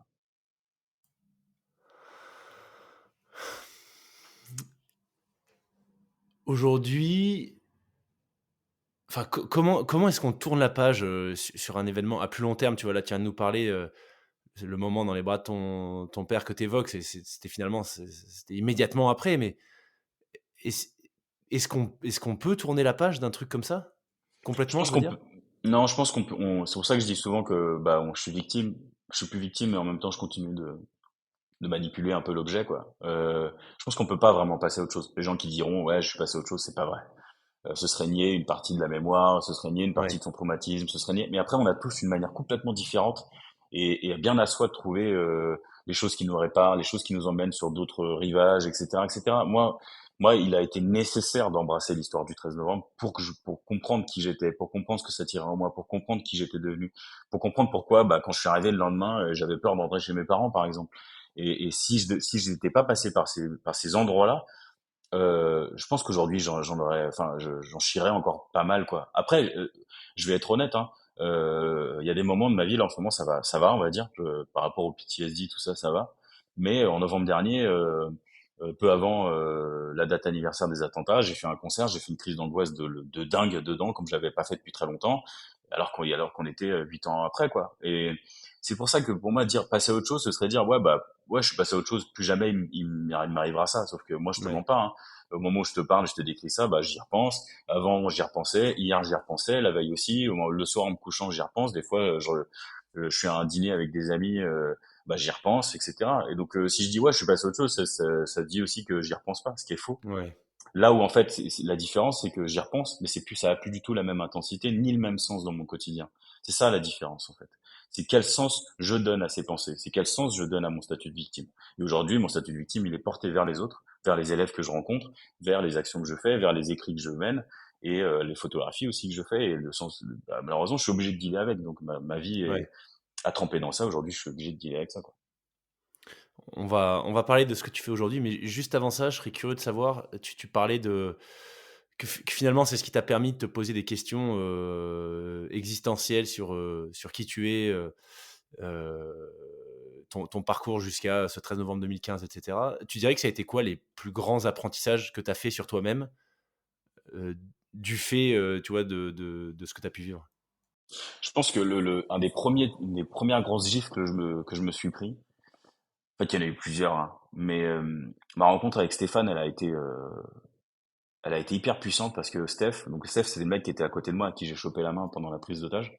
Ouais. Steph, le truc de dingue, c'est que lui, enfin, on a une histoire commune sans le savoir, c'est que lui, il a 3 filles. Il a une fille qui a mon âge, une qui est un tout petit peu plus jeune et une qui est un peu plus âgée. Et ces 3 filles sont chiliennes parce que son ex-femme est chilienne. Et au moment où moi je suis dans la prise d'otage et que le mec me dit t'es d'où machin et tout, je lui dis je suis chilien. Lui il est à côté de moi et il se dit mais c'est quoi ce bordel quoi. En fait je comprends pas. Et d'autant qu'en fait si tu veux c'est d'autant plus dingue que son ex beau-père lui disait souvent mais tu verras Steph, où que tu sois dans le monde, tu soulèves un caillou il y aura un Chilien en dessous. Et en fait le Chilien c'était Wam. Et après les attentats c'est lui, il est venu me chercher, il a remué ciel et terre à tel point que Interpol m'a appelé quelques jours après, en disant est-ce que c'est vous David Ritzopinger? Et je lui dis bah oui. Et il me dit bah il y a quelqu'un qui vous cherche, qui est passé par le consul du Chili à Paris, et cette personne vous cherche parce qu'elle a What? été prise en otage et tout. Mais un truc de dingue. Et le mec me dit appelez ce numéro, c'est l'ex-femme de cette personne. Donc j'appelle le numéro, c'est une Chilienne qui me répond, il sait là. Et il sait là, me dit ouais c'est en français, elle me dit ouais c'est mon ex-mari, il s'appelle Steph, il a été pris en otage avec toi, il te cherche. Et donc ensuite bah je prends contact avec lui, etc. On se voit dans un café à Paris. Et dans ce café-là, bah, c'est là que commence, pour moi, hein, une des amitiés les plus puissantes qui m'a été donnée d'avoir dans ma vie d'après. C'est ce mec à l'âge de mon père, euh, avec qui je n'entretiens pas du tout un rapport père-fils, tu vois, c'est vraiment un pote, quoi, avec qui j'ai traversé la mort et avec qui j'en suis sorti, avec qui je me suis reconstruit, quoi. Et aujourd'hui, je reviens aujourd'hui, mais aujourd'hui, quand je vais en classe, c'est avec lui que je vais, quoi. Mmh. Et ça, c'est un des trucs, mais enfin, j'en ai plein d'autres. Mais l'autre, je dirais, c'est aussi un rapport avec le Chili. C'est en février 2016, donc on est à 3 mois après les attentats. J'avais prévu un trek en Patagonie. Et donc moi, à ce moment-là, je me sentais hyper puissant. Tu vois, je me sentais hyper fort. Je me dis ouais, c'est bon, je suis sorti du Bataclan, c'est bon maintenant. Je suis un survivant, sur espace vivant. Je suis un super héros quelque part, quoi. Je me sentais hyper galvanisé.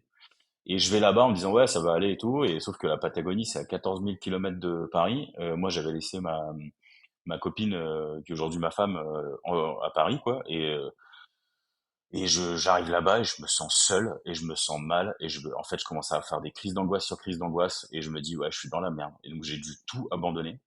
J'ai dû être rapatrié à la capitale chilienne où mes parents m'attendaient parce ils ont voyagé en même temps que moi. Et en fait, j'ai passé 2 semaines au Chili absolument effroyables à me shooter à la Tarax, à faire en sorte que ça aille, sauf que ça allait pas du tout et en fait, toute mon histoire m'avait rattrapé, quoi. Donc il a fallu que je voyage jusqu'au Chili à plus de 15 000 bornes de Paris pour comprendre que en fait j'étais atteint de stress post-traumatique, que j'avais vécu un attentat historique, etc., etc., etc.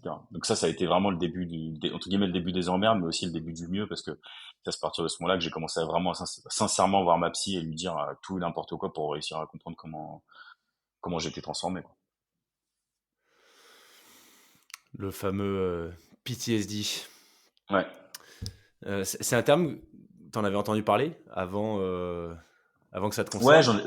ouais, j'en avais entendu parler, mais plus, bah, justement, et ça parle enfin, on parle plus ou moins de ça dans le livre dont on parle depuis tout à l'heure, dans Force spéciale unité d'élite, mais c'était un terme qui était davantage raccroché aux forces armées, ou en tout cas aux personnes qui avaient été Ouais. exposées à la guerre. Et si tu veux, ce qui est intéressant, c'est que nous, victimes du terrorisme, on a un double statut aux yeux de la République, aux yeux de l'État.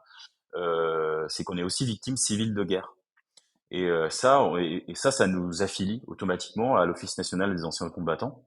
Et donc voilà, donc si tu veux, avant, oui, je l'avais entendu, notamment dans des films américains sur le Vietnam, où en fait, il me Hmm. semble que c'est à partir de ce moment-là que ce syndrome a été caractérisé auprès des revenants de la guerre et des atrocités qu'ils ont vues là-bas, quoi. Aujourd'hui, tu parlais de photos, de sensibilisation, enfin, visiblement, tu te rends régulièrement auprès d'enfants, d'élèves. Qu'est-ce qui a pris, de quoi est-ce qu'elle est constituée ta vie aujourd'hui? Comment est-ce que tu t'occupes? Qu'est-ce qui te donne de l'énergie? Qu'est-ce qui te, qu'est-ce qui te fait vibrer émotionnellement? À quoi ça ressemble aujourd'hui la vie de David? C'est marrant comme question. Enfin, c'est marrant, mais c'est marrant parce que je suis touché. En fait, la vie de David aujourd'hui, c'est donc je suis photographe pour des sociétés, enfin pour des entreprises privées, mais notamment une assez prolifique. C'est la société Gérard Bertrand, qui est basée à Narbonne, qui fait du vin. En fait, c'est un vigneron, Ok. le gars, et c'est quelqu'un qui me fait confiance depuis plusieurs années pour photographier des événements qu'il organise à Paris et dans le sud de la France, donc dans la région Occitanie. Donc très régulièrement, je suis à Narbonne, dans les vignes, à faire des photos, à mettre en valeur son travail, enfin de vigneron, etc. Donc il y a tout un aspect marketing qui est hyper intéressant, un aspect aussi art de vivre. Mais à côté de ça, je fais aussi pas mal de shooting à Paris pour des avocats, pour d'autres sociétés privées. Là, par exemple, en janvier dernier, j'ai fait des photos d'une campagne d'appel de dons pour vaincre la mucoviscidose. Donc c'est des choses qui ont du sens pour moi et en même temps, voilà, ça me fait, bah, malheureusement, ouais, ça me fait payer mes factures. Donc ça a du sens et professionnellement et intimement. Et à côté de ça aussi, je fais des concerts, je fais des photos de concerts. En ce moment, je suis activement deux artistes. Le premier, c'est Ben l'Oncle Soul, que je pense pas mal connaissent. C'est un mec qui fait de la soul music, qui est français. Et donc lui, voilà, on s'est liés d'amitié d'ailleurs grâce à ce vigneron, parce qu'il a fait un concert dans un événement qu'il organisait et dans lequel j'étais photographe. Et donc on est liés, on est devenus potes ensuite. Aujourd'hui, je le suis sur quelques-unes de ses dates. Et voilà, je fais un travail de fond sur lui, plus intime, dans les loges, dans des moments un peu dont les spectateurs n'ont pas vraiment accès pour proposer peut-être un jour un livre ou peut-être juste un documentaire, un reportage. Voilà, c'est un travail de fond que je mène et un autre que je mène, c'est sur un autre groupe que là, c'est un groupe de hardcore, plus spécifiquement de masscore, qui est composé d'amis en fait.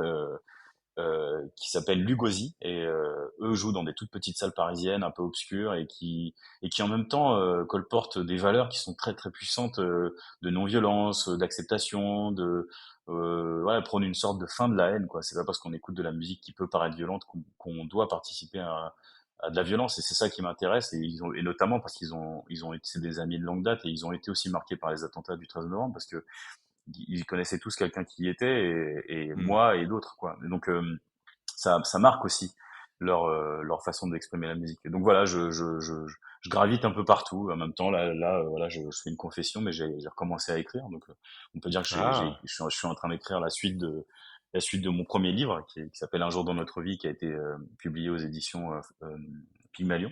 J'allais dire Flammarion parce que c'est le même groupe. Et donc voilà, je commence à écrire. Enfin, j'ai commencé bien sérieusement parce que là, j'ai pas mal entamé manuscrit et l'idée, c'est de revenir sur le procès, sur quelques dates clés du procès pour tirer un fil et comprendre à quel point le procès m'a réparé et a fait du bien dans mon existence, on va dire. Donc voilà, ma vie aujourd'hui, c'est ça. J'écris, j'organise des rencontres aussi auprès d'élèves avec une association qui s'appelle l'Association française des victimes du terrorisme. Et donc voilà, on va en classe avec mon pote Stéphane, on raconte nos histoires. J'invite des fois les élèves au palais de justice. Il y a un article aujourd'hui qui est paru dans Libération qui parle de ça justement, d'une grande rencontre que j'ai organisée. Enfin voilà. ils ont quel âge ces élèves Alors que... c'est tout panel. On va jusqu'au collège, mais on évite parce qu'ils sont très jeunes. mais on fait généralement bac, BTS, parfois jusqu'à l'université. Il m'est arrivé de voilà d'intervenir à l'université, mais c'était dans un cadre un peu différent. Mais ouais, c'est jeune quoi. Genre, je dirais que le Ouais. maximum c'est 21 ans qu'on est. Ok. Et du coup, c'est quoi le message que vous essayez de leur faire passer avec Stéphane? Alors il y a deux aspects, c'est-à-dire que au début, quand on faisait ça avec Steph, c'était davantage raconter l'attentat pour entre guillemets raconter l'attentat et du coup colporter une mémoire collective sur les faits, c'est-à-dire voilà nous on a vécu ça le 13 novembre, vous étiez contemporain de ces événements et en même temps vos parents aussi et donc aujourd'hui vous subissez quelque part peut-être des mesures de sécurité qui sont liées à ces événements-là, mais voilà ce qui s'est passé pour les victimes, c'est toujours la victime au centre. Et aujourd'hui, en fait, le twist que j'ai proposé à l'Association française des victimes du terrorisme, c'est d'apporter le truchement de la justice, en fait, en disant, bah voilà, il y a eu le procès d'IV13 qui nous concernait nous, qui a révolutionné un peu les procès aux assises, parce que la place de la victime et la parole de la victime a été largement entendue et placée centralement dans le processus de justice, là où les autres procès précédemment qui avaient eu lieu précédemment, c'était différent. Et donc proposer ça aux élèves, c'est aussi proposer une manière de dire voilà, vous pouvez croire en la justice parce que nous victimes avons été réparées, parce que nous victimes avons été entendues. Et c'est aussi dans un travail de contradictoire de dire aux élèves oui bah il y a des avocats de la défense, il y a des gens qui défendent ces méchants et c'est important qu'ils soient défendus. Nous victimes, on voulait que ces gens soient défendus pour que le processus de justice soit le plus équitable. Là où nous, lorsqu'on a été pris en otage, lorsqu'on a été ce qu'on a été mis en danger, on n'a pas eu le choix en fait. Nous, on laisse le choix aux gens et la justice est là pour ça. Et généralement, t'as quelle réaction avec un public jeune comme ça? Alors, ce qui est intéressant, c'est que bah, c'est très disparate selon l'établissement dans lequel on est. Tu vois, je suis allé dans un collège qui s'appelle Sainte-Marie d'Elven, c'est près de Vannes. Là-bas, c'était des jeunes qui étaient fils de gendarmes, de policiers, voilà, avec une force accointance pour la sécurité. Et là-bas, c'était ah ok, bah moi, je suis, ça me motive encore plus à devenir gendarme, à devenir avocat, à devenir juge, à devenir voilà, et parce que ça les touche et ça donne envie, surtout ça rentre dans leur trajectoire personnelle biographique. Là où j'ai à Paris récemment, c'est des questions peut-être davantage, peut-être plus ancrées dans le réel. C'est-à-dire que c'est des élèves qui passent régulièrement dans le 10e, 11e arrondissement, et qui disent ah ben voilà, je me demandais parce que j'ai vu une plaque, je me demandais pour moi le 13 novembre c'était que le Bataclan ou le c'est des rapports beaucoup plus précis sur l'événement. Et c'est ça qui est intéressant, c'est que selon là où on va en France, on va se Ouais. confronter à une place de la mémoire collective qui est différente.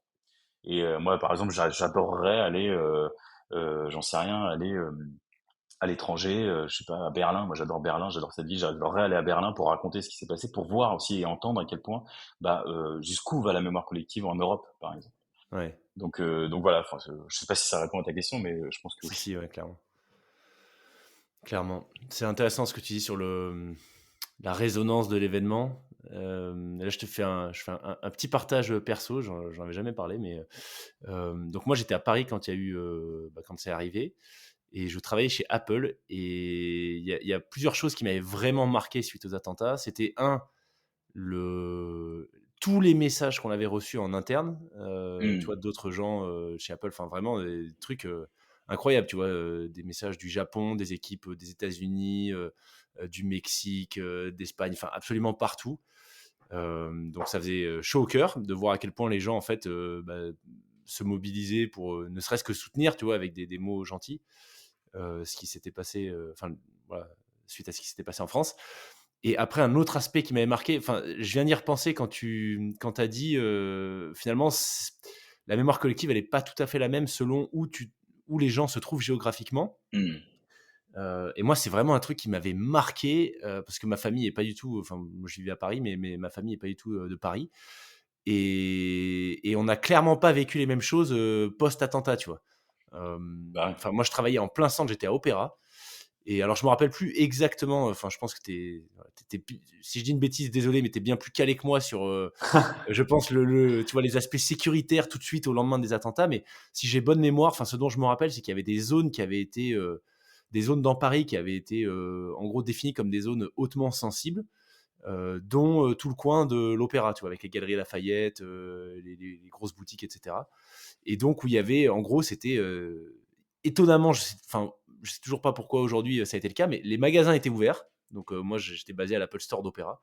Les magasins étaient ouverts, et donc c'était abominable parce qu'on avait, en fait, on avait pas mal de gens qui venaient nous voir avec des téléphones de victimes des attentats et qui nous Ah, demandaient c'est de les ouf. déverrouiller. Ah ouais. Ouais, ouais. Et en fait, et nous, enfin, tu vois, enfin, je veux absolument pas me placer en statut, tu vois, de ah, c'était difficile ce qu'on a vécu, etc. Mais en fait, c'est Si, un si, truc, tu peux personne le n'y dire, avait hein. pensé, tu vois. Personne n'y Mm. avait pensé. Et en fait, on accueillait des gens, des épouses, des copines, des copains, des parents. Mais je te Ouais, parle pas de deux, trois personnes, tu vois. On a dû en voir une vingtaine en 2 semaines. Et qui étaient complètement désemparés parce qu'ils voulaient juste accéder au contenu des téléphones qu'ils avaient récupérés de gens qui étaient morts, hein, pour la plupart des cas. Et nous, on avait, tu vois, Sophie, l'étudiante de 18 ans qui travaille à l'Apple Store pour payer ses études, qui a jamais. Enfin, comment tu gères un truc comme ça, tu vois, humainement. ouais, c'est Parce que clair. tu peux pas, en fait, tu peux pas déverrouiller un téléphone. Il faut des papiers, etc. Et en Mm. l'occurrence, légalement, quand il s'agit d'une personne décédée, il faut que tu aies un certificat de décès. Donc, vas-y, va expliquer à ton employé de 18 ans ou même, tu vois, à ton manager qui a jamais été préparé à ça, que en fait, t'as pas le choix, il faut demander un certificat de décès à quelqu'un qui vient de voir parce qu'il a perdu sa copine qui s'est pris une balle au Bataclan. Enfin, tu vois. Et on Ouais, c'est vivait des clair. trucs comme ça, donc tu te prends un peu ça en pleine tête. Et je me rappelle que tout le coin de l'Opéra, en fait, t'avais interdiction de stationner. Donc tu pouvais pas te mettre en double fil, descendre rapidos, aller acheter un câble ou je sais pas quoi dans un magasin ou un Mm. t-shirt. Et en fait, il y avait des flics en civil absolument partout, armés.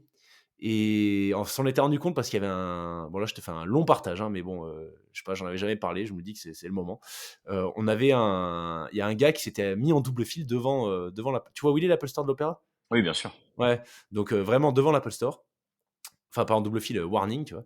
Qui était rentré pour acheter, je sais pas ce qu'il avait besoin d'un câble ou d'une coque ou j'en sais rien. Et en fait, mais en littéralement. Et ça devait être, je sais pas, 2-3 jours après les attentats.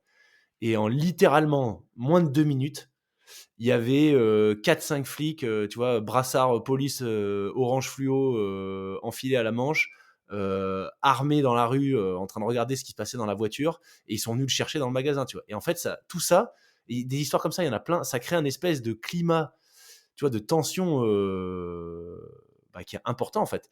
Et je pense, Mm. bah, ça, quand tu l'as pas, enfin, quand t'étais pas à Paris après les attentats, peut-être que tu le ressens moins, tu vois. En Ouais. prenant le métro, tu vois, il y a des flics partout, les gyrophares. Enfin, c'était quand même très particulier. Et je finis avec ça. Et en fait, je me suis rendu compte, c'est-à-dire qu'encore une fois, moi, voilà, je connais personne directement qui a été au Bataclan ou ailleurs d'ailleurs À part pendant moi les maintenant. attentats. Voilà, à part toi. Mais t'entends quand même des histoires, tu vois. Le cousin d'une amie, un Mm. gars de mon village. Je viens d'un village dans le sud de la France. Il y a 5000 habitants, tu vois. Bon, bah, il y avait un gars qui était au Bataclan. Que j'avais pas vu. Enfin, je peux pas vraiment dire que c'était un ami, tu vois, qu'on s'était croisés, etc., quand on était petit, mais bah, il y est resté, tu vois. Et en fait, Mm. t'entends des histoires comme ça, t'es dans un contexte, tu vois, t'entends les gyrophares, tu vois des policiers en civil, etc. Et en fait, je me suis vraiment rendu compte de l'impact que ça pouvait avoir. Alors encore une fois que j'étais assez distant quand même par rapport aux événements, j'ai pas été touché directement. J'avais rendez-vous chez le dentiste vers l'opéra et je tombe sur un journal et je sais plus lequel c'était qui en fait avait publié, alors ça devait être sur, je sais pas, il devait y avoir 4 pages, les photos, photos, nom, prénom, âge et Ah oui, activité. c'est Le Monde. Heu, C'était Le Monde. Ouais. Et putain, je te jure, mais tu vois, tout allait bien, enfin tout allait bien. À aucun moment je m'étais dit, que ce truc, enfin tu vois, ça m'impactait, émotionnellement à ce point. Et j'ouvre ce truc, je lis, 3-4 portraits et je sais pas, de voir les visages, les noms et l'âge, alors il y avait pas leurs histoires, il y avait pas juste photos, nom et âge, je me suis effondré dans la salle d'attente. Mm. Tu vois? Et c'est là, en fait, où ça m'a un peu, c'était un peu la claque, tu vois? Je me suis dit: «Ah ouais, non mais en fait, enfin, c'est chaud, quoi». Il s'est quand même passé un truc, en termes de mémoire collective, pour reprendre le terme que tu utilisais, il s'est passé un truc, phénoménal quand même là, enfin, d'un point de vue Ouais. négatif, tu vois? Mais donc faut pas le c'est intéressant, c'est pour ça que je te demandais le message que tu veux faire passer à tes enfants, à ces jeunes que vous rencontrez et cetera. Parce que voilà, c'est quand même historique ce qui s'est passé et je pense qu'il faut pas minimiser l'impact que ça a pu avoir, même parfois si on s'en rend pas trop compte, tu vois? Que c'est dans l'inconscient et cetera.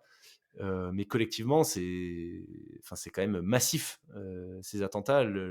Ça a changé, plein de choses d'un point de vue, sociétal, tu vois? Peut-être des parcours de vie, des jeunes qui étaient jeunes à ce moment-là et qui ont décidé de s'engager alors que c'était peut-être pas forcément, tu vois? Ils avaient peut-être pas forcément Hmm. vocation à, avant ça. Enfin bon bref, voilà, un long partage, je suis désolé, mais c'était pas prévu. Non, non, non, Mais c'est hyper ça a intéressant et déclenché ça. c'est hyper intéressant que tu dises, enfin, il y a plein de choses que tu as dit qui sont très intéressantes et notamment ton expérience visiblement de vendeur à l'Apple Store. Si tu veux, ce qui est dingue, c'est que personne n'était prêt. Et donc, cette non-préparation, elle est normale. Nous, on vit dans une société qui vit sous l'égide de la sécurité. Tu vois, aujourd'hui, en France, on peut dire qu'on est en sécurité, on peut se balader, on peut, voilà, sans risquer de mourir, quoi. C'est là où je parle de sécurité. Et donc, au moment où les attentats surviennent, ça remet en question un truc qui est jusque-là, Ouais, qui n'a jamais été remis en question vraiment purement et durement, c'est que tout le monde aurait pu y être. Et ce truc-là, il est bien sûr, comme on dit, caractérisé par le nombre de sites, mais aussi le panel de victimes. Il y a des gens qui étaient, il y a des gens de tous âges, il y a des gens de toute nationalité, de toute croyance, voilà, de toute couleur, j'ai envie de dire, voilà, voilà. Et donc, si tu veux, ça, c'était nouveau dans le paysage des attentats français. Et alors que, par exemple, vu qu'on parle de mémoire, pour revenir aux attentats de janvier 2015, c'était Charlie Hebdo, c'était l'hypercacher, et ouais, c'était l'imprimante de Damartin Anguel parce que les terroristes savaient plus quoi faire. Et donc, si on regarde de plus près, c'était une rédaction satirique, d'un journal satirique, et de l'autre côté, c'était une population cible. Et si on pousse encore plus loin dans l'histoire, Mohamed Merah, pareil, etc., etc. Les attentats du 13 ouais, novembre, ça ramène une forme de globalité. Tout le monde peut passer, tout le monde peut y passer dans un attentat. Et ça, c'était pour la société française, ça a été entre guillemets destructeur. Et ça l'a, je pense que c'est même pas entre guillemets, ça l'a été parce que des gens se sont dit putain, j'aurais pu y être. Et d'autant que ouais, j'ai un pote qui y était, ou j'ai un pote de pote qui y était, ou je connais une nana qui est décédée, ou je connais un parent de proche qui est décédé, etc. Tout le monde y était, tout le monde connaît quelqu'un qui y est. Et cet impact sur la mémoire collective parisienne et française, il est indéniable. Il y a des chercheurs qui bossent dessus aux archives nationales en ce moment même sur justement comment les cercles, ils appellent ça des cercles, cercle numéro un, cercle numéro 2, cercle numéro 3. Ils interviewent des gens et leur disent bah bon bah, vous apparemment vous étiez pas du tout au courant qu'il y avait eu des attentats le 13 novembre le soir même. Qu'est-ce que vous faisiez, pourquoi, etc. À quel moment vous en avez entendu parler, comment vous en avez entendu parler, qu'est-ce que ça vous a fait, etc. Et donc ça c'est dans ce que tu dis, entre guillemets, ça me touche, ça me fait vibrer parce que ça me ramène un récit qui moi m'intéresse.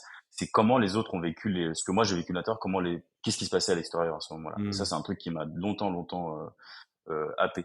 Et ce qui est drôle, c'est que j'ai une histoire qui est assez similaire à la tienne, sauf que moi, elle a lieu le lundi, 14, 15, 16, juste après. Moi, j'avais plus de téléphone et il a fallu que j'aille au SFR du coin là, expliquer au mec que ouais, j'avais plus mon téléphone. Et au moment où le mec me dit bah il est où, je lui dis bah on me l'a volé. Et il me dit mais qui vous l'a volé? Et je lui dis bah en fait c'est un terroriste. Et je me rappelle de la gueule du mec quoi. Et en fait il m'a dit bon bah en fait il faut la plainte et moi j'avais pas ma plainte sur moi. Enfin voilà, c'est tout un truc. Et donc c'est délicat en fait, mais au fond, ouais, ça dit aussi qu'on était impréparé et en même temps, comment se préparer à un tel truc. C'est ça c'est clair. le pendant. Et Ouais, juste pour rebondir sur ce que tu dis sur tes parents, tes proches qui ont eu un impact différent. Il y a un sociologue, je sais plus son nom, qui lui théorise la chose en disant voilà, quand il y a un attentat à Bagdad, alors on le lit en France, il y a voilà des journaux qui le relaient, mais personne s'y intéresse. Parce que, et il a théorisé ça, il dit voilà, il y a ce qu'on appelle les morts par kilomètre. Plus l'attentat est loin, plus l'événement collectif est loin, moins la trajectoire personnelle des personnes qui sont au courant de cet événement est marquée. Et les attentats du 13, comme les attentats de janvier 2015, comme les attentats de Mohamed Merah et d'autres, et ceux par exemple de juillet 2016 à Nice, il, il, il vient interroger ça. Ça se passe en France. Là, récemment, il y a des profs. Il y a un prof qui s'est fait assassiner. Samuel Paty en vent, etc., etc. Ça arrive, en fait. Et c'est dans notre quotidien. Et aujourd'hui, la société civile doit se saisir de ces thèmes. Et moi, en tant que victime de terrorisme, je me dois, quelque part, c'est une mission que je me donne, de sensibiliser les jeunes sur ça. Pour dire, voilà, il y a des victimes, il y a des gens qui souffrent, il y a des avocats qui défendent, il y a des juges qui jugent, il y a une société qui se réveille et qui veut pallier à ça. Alors les pouvoirs publics ne suivent pas. Hein. Emmanuel Macron, moi au début, j'en voulais beaucoup d'avoir dissous le secrétariat d'État d'aide aux victimes, par exemple. Mais il y a d'autres actions derrière qui ont été mises en place. Mais voilà, enfin, je pense que c'est hyper important ce que tu dis, parce que ça parle la place de la société, en fait, par rapport à ces événements, et comment l'événement entre dans leur trajectoire. Et Hmm. c'est justement tout le propos de ce que j'essaie d'apporter aux élèves. Voilà ce que c'est que la société, les gars. Maintenant, il faut dealer avec ça. Et c'est comme ça qu'on deal avec. Tu t'évoquais les actions, enfin en tout cas ton implication dans les procès. C'est quelque chose que tu as initié toi, c'est-à-dire le fait, tu vois, d'écrire sur le sujet, de le documenter. C'est un projet que t'avais imaginé qui te tenait à cœur, ou est-ce que ça a été En une fait, opportunité, on t'a contacté? en fait, on m'a contacté en janvier 2021. C'est une journaliste qui s'appelle Gaëlle Joly, qui bosse pour le service police-justice de France Info Radio, qui m'a dit voilà nous enfin moi en fait j'aimerais bien collaborer avec une victime. Voilà, on a ça, on sait que tu es photographe, on sait que tu sais écrire, est-ce qu'on peut pas imaginer un truc ensemble? Et je lui ai dit bah ok et tout, donc on a fait des rendez-vous. Et c'est drôle parce que je l'écrivais il y a peu.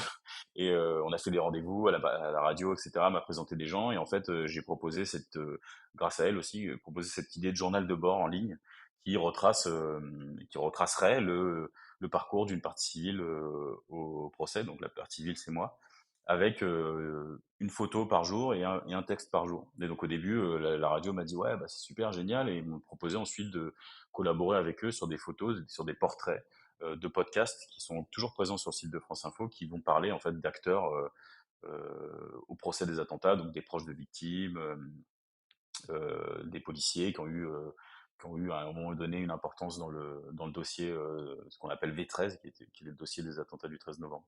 Et donc, si tu veux, j'ai tenu ce journal de bord du 8 septembre 2021 à la fin de l'audience, donc fin juin 2022. Et au début, c'était pas sûr que je le fasse quotidiennement. Et au final, j'ai été happé par le truc. J'y suis allé tous les jours. J'ai suivi le procès. Je crois que j'ai raté 7 jours, je crois. J'ai écrit 145 chroniques et il y a eu 152 jours d'audience, un truc comme ça. Oh punaise. Et donc Et les... c'est l'attentat le plus long, ouais, peut-être, mais c'est aussi le procès le plus long en fait de l'histoire de France. Qu'est-ce que ça t'a fait du coup de vivre ce procès de l'intérieur, finalement de le documenter, de le partager, de le faire découvrir au plus grand nombre? Et deuxième question dans la question, est-ce que tu as appris des choses sur le déroulé des événements? Tu vois, tu l'avais vécu de l'intérieur, mais finalement, il s'est peut-être passé plein d'autres choses à côté, Alors, donc il y a eu des découvertes pour là où toi? j'ai appris, enfin, la procédure, je la connaissais assez bien finalement. J'avais bien lu. Plus d'un an avant, on avait reçu ce qu'on appelle l'OMA, c'est l'ordonnance de mise en accusation, qui est une sorte de résumé, mais de résumé de 300 pages hein, de la procédure. Donc ça, je l'avais lu. Je connaissais bien l'histoire des attentats. Je m'étais vraiment bien renseigné. Mais là où j'ai appris, c'est davantage sur moi en fait, sur mon obstination, sur ma motivation, sur ma capacité d'adaptation, ma capacité d'apprendre, ma capacité à analyser ce qui se passait devant moi, etc., etc. Et finalement, ça a été une démarche sans le vouloir, hein, vraiment sans le vouloir, parce que je le voyais pas du tout comme ça, une démarche résiliente. Et je j'aime pas du tout ce terme. Je suis pas du tout d'accord avec ça. Mais ça a participé à ma réparation, comme le procès aussi a participé. Donc c'est vraiment la conjugaison des deux qui a fait que bah, ça m'a transformé finalement. Pourquoi est-ce que tu dis que t'es pas d'accord avec cette notion de C'est résilience? c'est pas que je suis pas d'accord, mais en fait il y a une forme. La société aujourd'hui dit souvent accroche le terme résilience à des notions de choses qui sont pas forcément mauvaises en fait. Je pense qu'il y a pas de. Aujourd'hui, il y a une topographie de victimes, des gens aujourd'hui qui sont encore en hôpital psychiatrique parce qu'elles ont vécu les attentats du 13 novembre. Il y a des gens qui se suicident. Il y a des gens qui galèrent encore. Moi, bien sûr que de là où je suis, de dire bon bah David, il est photographe, il fait il fait tout un tas de trucs, il écrit, il connaît des rockstars, voilà, c'est dingue, c'est très résilient. Mais au fond, la résilience c'est beaucoup moins noble que ça en fait. C'est beaucoup moins peut-être moins pur. il y a s'inscrire en résilience dans un état quand on est victime, dans un état victimaire, c'est un effort titanesque en fait. Et dire oui, je suis résilient, c'est peut-être omettre toutes les parties où on en a chié et qui mettent à mal la résilience en fait. Et Hmm. souvent, ce qui est dingue, c'est que ce qui est dingue, vraiment, moi j'ai jamais entendu une victime dire ouais, il faut être résilient. J'ai jamais entendu une victime dire ça. Et des victimes, j'en ai rencontré beaucoup. Et même d'autres attentats, et même d'autres personnes qui ont subi des événements violents dans leur vie. Et j'ai jamais entendu quelqu'un me dire, ouais, mais tu vois, nous, les victimes, on est résilients. Non, par contre, ce que j'ai entendu dire, c'est, ouais, nous, les victimes, on en chie. Ouais, nous, on a du mal à payer nos factures. Nous, on a des crises d'angoisse. Nous, on peut plus aller en concert. Nous, on fait ci, nous, on fait ça. Et s'inscrire en résilience, c'est bah, nier ça, quoi. C'est tout ça. C'est tout le mal. Alors, ouais, c'est important d'être résilient. Mais pour moi, la résilience, ça doit être quelque chose de plus collectif. Et c'est ce que j'essaie de dire depuis tout à l'heure. C'est s'inscrire en résilience collectivement. Dire Ouais. aux élèves, voilà, c'était ça. Dire au pouvoir public, les victimes du terrorisme, les victimes de manière générale, la justice de manière générale, voilà ce qu'elle doit faire, voilà ce qui a été bien fait, voilà ce qu'on peut faire sociétalement parlant pour avancer en résilience. Pour moi, ça devient presque une injonction des fois. Des fois. En fait, quand je vais à la Fnac ou quand je vais dans des librairies, je vois des livres, la résilience. Enfin, c'est un mot valise qui regroupe trop de notions pour être Ouais. utilisé tel quel. Ouais. Pour doucement se rapprocher de la conclusion, au moment où le verdict est rendu, donc 10 mois d'audience, si j'ai bonne mémoire, hein, c'est ça, 10 mois, hein, Ouais. au total. Est-ce que tu peux peut-être nous parler de ce moment-là, où est-ce que tu étais? Qu'est-ce que tu as ressenti? Qu'est-ce qui s'est passé dans la salle? En fait, c'est un beau moment parce que enfin, c'est un beau moment. C'est un moment qui était très puissant parce que j'étais pas prêt, en fait. Je voulais pas que le procès s'arrête. Je voulais pas que tout ça, ça s'arrête. Je voulais pas abandonner ma, ma tribune quotidienne auprès de France Info. Je voulais pas tout ça et en même temps, il fallait que ça arrive. Et donc, il a fallu que je fasse un deuil, on va dire, rétro-plané, quoi. C'est-à-dire que un mois avant, j'ai commencé à me préparer au fait que bah, ça allait se finir, ça allait s'arrêter. Et au moment où le procès s'ouvre, où la dernière audience, le dernier jour d'audience s'ouvre, je suis assis au fond de la salle. Il y a tout un truc, tout un passage que je décris pas, où en fait j'ai eu du mal à rentrer dans la salle parce que la salle était pleine. Enfin bref, voilà, il y a des détails qui sont pas forcément importants pour ce que j'ai à dire, mais je suis assis au fond de la salle avec un de mes meilleurs amis qui s'appelle Arthur Desnouveaux et ma femme. Et on est tous les trois assis au fond. Et en fait, les trois juges commencent à lire le verdict et je comprends qu'en fait, c'est fini que tout ce que j'avais fait jusque là bah, la porte va se fermer et donc ça fait un peu comme dans les films, tu sais, quand il y a des astronautes qui rentrent dans des sas là, ça fait une espèce de bruit. Bah, dans ma tête mentalement c'est un peu ça qui se passe. Le verdict est prononcé, la salle est pleine et je sors de la salle, on s'embrasse avec ma femme et en fait je rentre plus jamais dans la salle après ça jusqu'à il y a très récemment et c'est fini. Et donc je réponds à deux, trois interviews. Le soir, on va boire un coup avec ma femme et des potes et puis on fait la fête. Et le lendemain, bah, il y a plus de V13, il y a plus de journal de bord. Et puis voilà, faut passer à autre chose. Tu vois la différence? C'est que Mmh. tu vivre 10 mois d'audience et travailler sur tout le travail que j'ai fourni, c'était un événement que j'ai décidé, tu vois. Et là, là, j'ai le pouvoir de dire, ouais, je peux passer à autre chose sur le procès des attentats. Je peux avancer sur ça. Même si là, tu vois, par exemple, j'ai recommencé à écrire. Mais j'ai recommencé à écrire 2 ans après, quoi. Mmh. Donc, voilà. C'était un moment qui était vraiment puissant et je sais que je suis pas le seul à le dire. On est toutes les victimes enfin, toutes les parties civiles qui ont participé qui ont vu ce moment de le décrire. C'était un moment ouais, qui était ultime, en fait. Voilà. Eh ben, punaise, merci énormément David pour tous ces partages. Merci à toi. Hem, ouais, c'était super intéressant, à la fois très intéressant, inspirant, fascinant, je m'y attendais pas trop, mais ça a réveillé quelques souvenirs, tu vois, de cette, période, je te parlais l'histoire avec bah, du coup, merci parce que j'avais oublié que c'était Le Monde. Avec Le Monde, tu vois, et la Hmm. quadruple page des portraits, ça a réveillé quelques trucs. Mais en tout cas, très très intéressante tes réflexions sur la mémoire collective et tu vois, cette résilience finalement sociétale plus que individuelle. Individuel. Hmm. Ouais. Euh, méga intéressant. Est-ce que toi, tu aurais, en guise de conclusion, bon alors attends, non, est-ce que tu as encore, 5 minutes? Parce que j'aurais une petite question quand même que je Vas-y, voulais te vas-y. poser tout à l'heure, ouais. En fait, c'est par rapport à, tu l'as évoqué assez rapidement, le fait que tu as lié des liens d'amitié avec, certains hommes de la BRI, Oui. donc c'était des gars qui étaient dans la colonne pour le coup, hein, Ouais, ceux-là? ouais, ouais. Hem Qu'est-ce que tu as appris finalement au contact de ces personnes-là? Tu vois, on parlait au tout début quand on évoquait Ramsès, enfin moi ça m'a fait penser, tu vois, à la notion d'engagement total. Finalement, bon, il y a Mmh. Ramsès, mais au-delà de cette tu vois, ces plaques de Kevlar, les gars, ils sont rentrés en sachant qu'ils allaient se prendre des balles.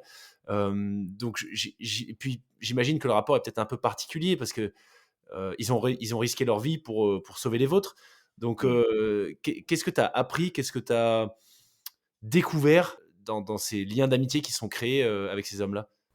Enfin d'ailleurs, je dis Alors, ces hommes-là, mais je crois pas qu'il y ait de femmes à la BRI, non? ouais, à la BRI, il y a pas de femme. Ouais, il y a pas de femme. Je crois qu'aujourd'hui, il y a une nana qui travaille, mais je connais pas sa place dans la hiérarchie. En fait, je vais chronologiquement, juste rapidement. En gros, moi, donc, j'ai laissé mon sac au Bataclan, je le récupère, mais en fait, je suis convoqué à la deuxième DPJ qui à l'époque était à la porte de Saint-Ouen à Paris. Et je vais là-bas, je récupère mon sac. Enfin, je parle bien avec l'OPJ qui me reçoit. Il est très cool. Il a une guitare dans son bureau. Je joue un peu de guitare. Voilà, c'est un bon moment, quoi. Il me restitue mon sac et à la fin, je lui dis, bah, vous savez quoi? Je rêverais de rencontrer les hommes du raid. Et il me regarde un peu avec des yeux. Il me dit, mais pourquoi? Et je lui dis, bah, parce qu'ils m'ont sauvé. Et il me dit, mais c'est pas la raid qui vous a sorti du couloir. Et je lui dis, mais ah bon? Et il me dit, bah oui, c'est la BRI. Et moi, en fait, c'est à ce moment-là que j'apprends l'existence de la brigade de recherche et d'intervention. OK. Et donc il se moque gentiment, il me dit mais vous savez ces gens on les approche pas comme ça quoi, c'est un peu voilà, c'est un peu l'élite, on n'est pas censé les rencontrer et je lui dis bah moi j'ai vraiment envie de les voir pour leur serrer la main et leur dire merci quoi. Il me dit bah OK, bah je reviens et donc il lui va voir ça doit être son major, enfin son chef quoi et il me dit je reviens, bon je vais voir s'il est d'accord. Et donc il va voir son chef et il revient avec son chef. Et donc là pareil, j'ai une espèce de d'archétype de flic parisien qui vient avec un Marcel le pistolet dans le holster, voilà, très, très. Enfin, ça m'a marqué cette image, c'était rassurant, quoi. Et il me dit, bon, bah voilà, le numéro entre guillemets, du standard de la BRI, vous appelez, si ça répond pas, vous laissez un message, et ensuite vous détruisez ce numéro. Et donc j'avais ce truc-là un peu, c'est pas Inspecteur Gadget, je crois, quand il reçoit une mission, il y a le truc qui s'autodétruit à la Ouais. fin, bah, c'est un peu ça, quoi. Et donc je sors de ce rendez-vous hyper vite et j'appelle et je dis qui je suis et que pourquoi j'appelle, etc. Et on me rappelle, je crois que 2 heures après, en me disant, bah oui, oui, oui, tout le monde veut vous rencontrer, venez, vous voulez venir quel jour? Et je crois que j'ai pris rendez-vous quelques jours après. Et puis je vais là-bas, tu vois, et je me rends compte que bah, en fait, c'est drôle parce que la porte s'ouvre et j'ai une trentaine d'hommes qui me regardent. Waouh! Et ils sont tous en noir, ils sont pas armés ni rien, mais ils sont tous en noir, une combi, quoi. Et tout le monde est curieux, en fait. Et donc, moi, je suis curieux, et en fait, quelque part, si on avait été 30 mois, on se serait tous regardés pareil, je pense. Et puis, un moment lunaire où je serre une main, puis une autre, et puis en fait, il y en a certains qui me disent mais putain, je me rappelle de toi, mais putain, mais oui, c'est toi, machin. Et là, en fait, c'est là où c'est intéressant, c'est que nos histoires se sont entrechoquées à ce moment-là. C'est-à-dire que moi, je leur ai donné le récit de ce qui s'est passé dans le couloir avant qu'ils rentrent, et eux m'ont donné le récit de ce qui se passait dehors avant qu'ils rentrent dans le couloir où j'étais. Et c'était intéressant parce que, comme je t'ai dit tout à l'heure, pour moi, c'était important de comprendre ce qui se passait à l'extérieur. Au moment où moi j'étais otage, au moment où j'étais objet, de savoir que bah ouais, autour de nous, il y avait tout un pays qui se démenait pour nous délivrer, quoi.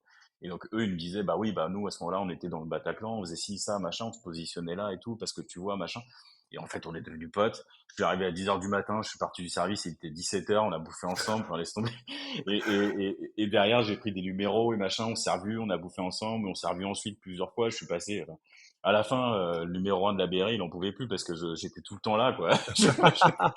J'étais tout le temps là, ça me faisait du bien d'être avec eux et j'ose croire que ça leur faisait du bien aussi. Après, avec le temps, voilà, on s'est pas, comment dire, on s'est pas éloigné, hein, juste, on a avancé tous et il y a certains effectifs qui sont partis, d'autres qui ont pris leur retraite. Et ben voilà, jusqu'au jour où par exemple, bah, j'ai un gars de la BRI qui m'appelle et qui me dit, oh, il y a un gars qui s'appelle Teddy Palassi qui fait un bouquin sur les forces spéciales. Est-ce que tu veux faire la préface? Ah bah ouais, grave. Ah bah là, il veut sortir la suite avec des récits. Tu veux participer? Ah bah bien sûr. c'est un exemple, tu vois, mais je pense que Ouais, c'est cette relation avec les gars, elle est. Enfin, moi, c'est mes frangins, quoi. Tu vois, moi, quand je rencontre des policiers en dehors de tout, dans ce cadre, je dis, bah, vous savez, moi, j'ai des frangins à la police, quoi. C'est la BRI, donc là, ça, tout de suite, ça marque, et ensuite, ouais. et ça fascine quelque part. Et donc, si tu veux, voilà, pour donner la place et pour donner une lettre de noblesse à cette relation, je pense que voilà, c'est ça, c'est une relation qui est profondément fraternelle aujourd'hui. Tu vois, il y a quelques mois, j'étais à la brigade, j'ai ramené des chocolats, j'en ai distribué, on a rigolé. Voilà, quoi, c'est des potes, c'est des camarades, quoi. Et même si je suis pas policier, je sais que j'aurai toujours mon entre guillemets mon petit mug labellisé 36 BRI, voilà, qui est c'est pas la mascotte, mais voilà, j'ai ce truc-là de ce lien fraternel profond avec eux. Ouais. Mm. Génial.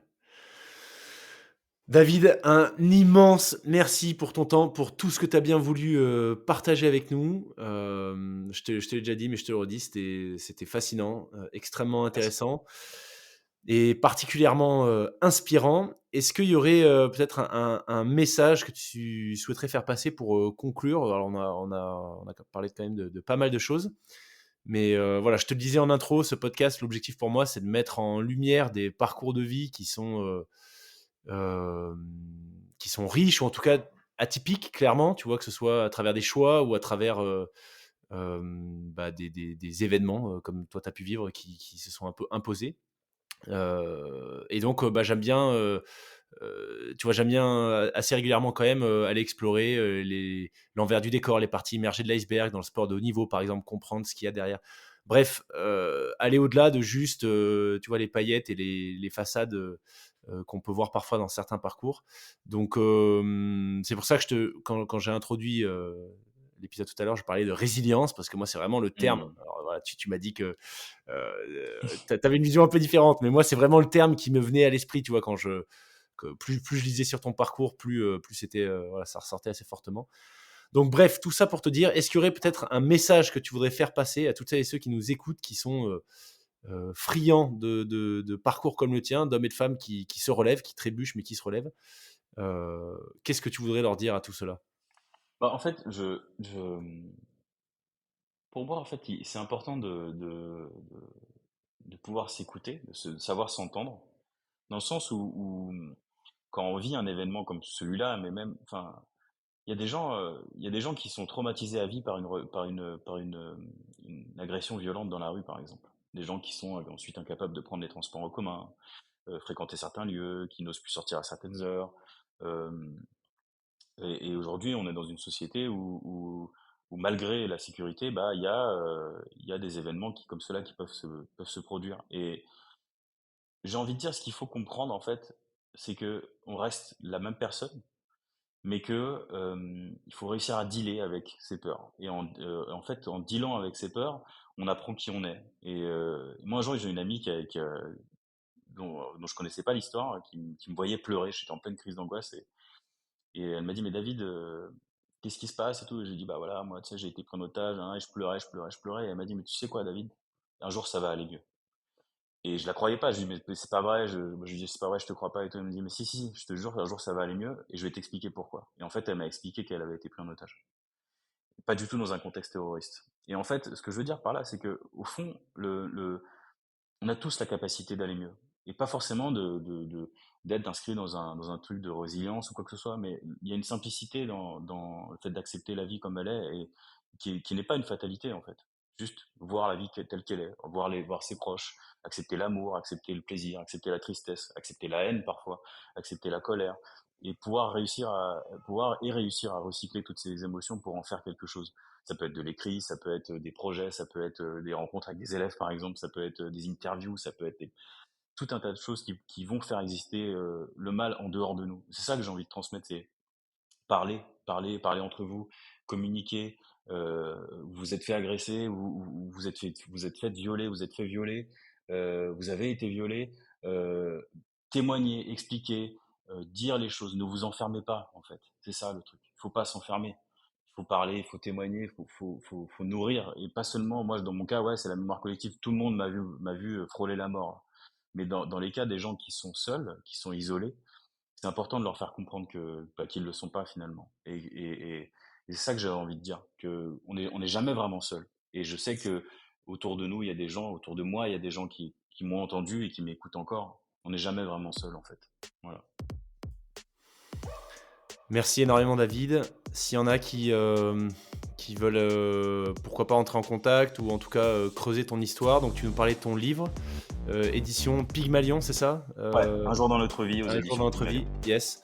Donc avec une suite qui arrive bientôt, hein, il y a eu le teasing, ça y est, tu l'as annoncé. Ouais, c'est ça. Mais est-ce qu'il y a d'autres moyens du coup de te suivre ou Oui, je suis sur potentiellement de te Instagram. contacter Insta. Sur Instagram, ouais, c'est Defritzweb et sur Twitter, enfin sur X maintenant, sur Twitter. Donc voilà, où je parle souvent des actions que je mène, des projets que je mène aussi, tant professionnellement, donc c'est-à-dire sur la photographie et l'écriture, que les actions que je mène auprès des jeunes. Et Instagram, c'est plus sur mon travail de photographe, mais voilà, de temps en temps, j'ai quelques passages où je parle de tout ça. Mais voilà, ouais, je suis très bavard. Et c'est aussi pour ça que mon message porte sur ça. Je suis très bavard. Je pense qu'on peut apprendre de tous, quoi. Voilà. Génial. Bah écoute, il y aura les liens en description de l'épisode. Merci une fois de plus David, c'était absolument génial et bah, je te souhaite une excellente continuation pour la suite.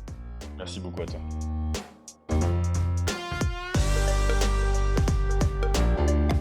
Merci d'avoir écouté cet échange jusqu'au bout. Quel épisode! S'il vous a plu, pensez à le partager autour de vous. Et de manière générale, si vous appréciez les frappés et que vous souhaitez soutenir le podcast, il y a plusieurs manières de le faire. La première, c'est tout simplement de vous abonner, de laisser une note et un commentaire sur votre plateforme d'écoute. Et vous pouvez également rejoindre le groupe des tipeurs, les auditrices et auditeurs qui soutiennent financièrement le podcast à partir de 1 € par mois. Le lien est en description.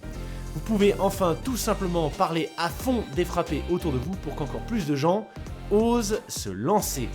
Merci pour votre fidélité. Je vous dis à la semaine prochaine pour un nouvel épisode avec une combattante de MMA.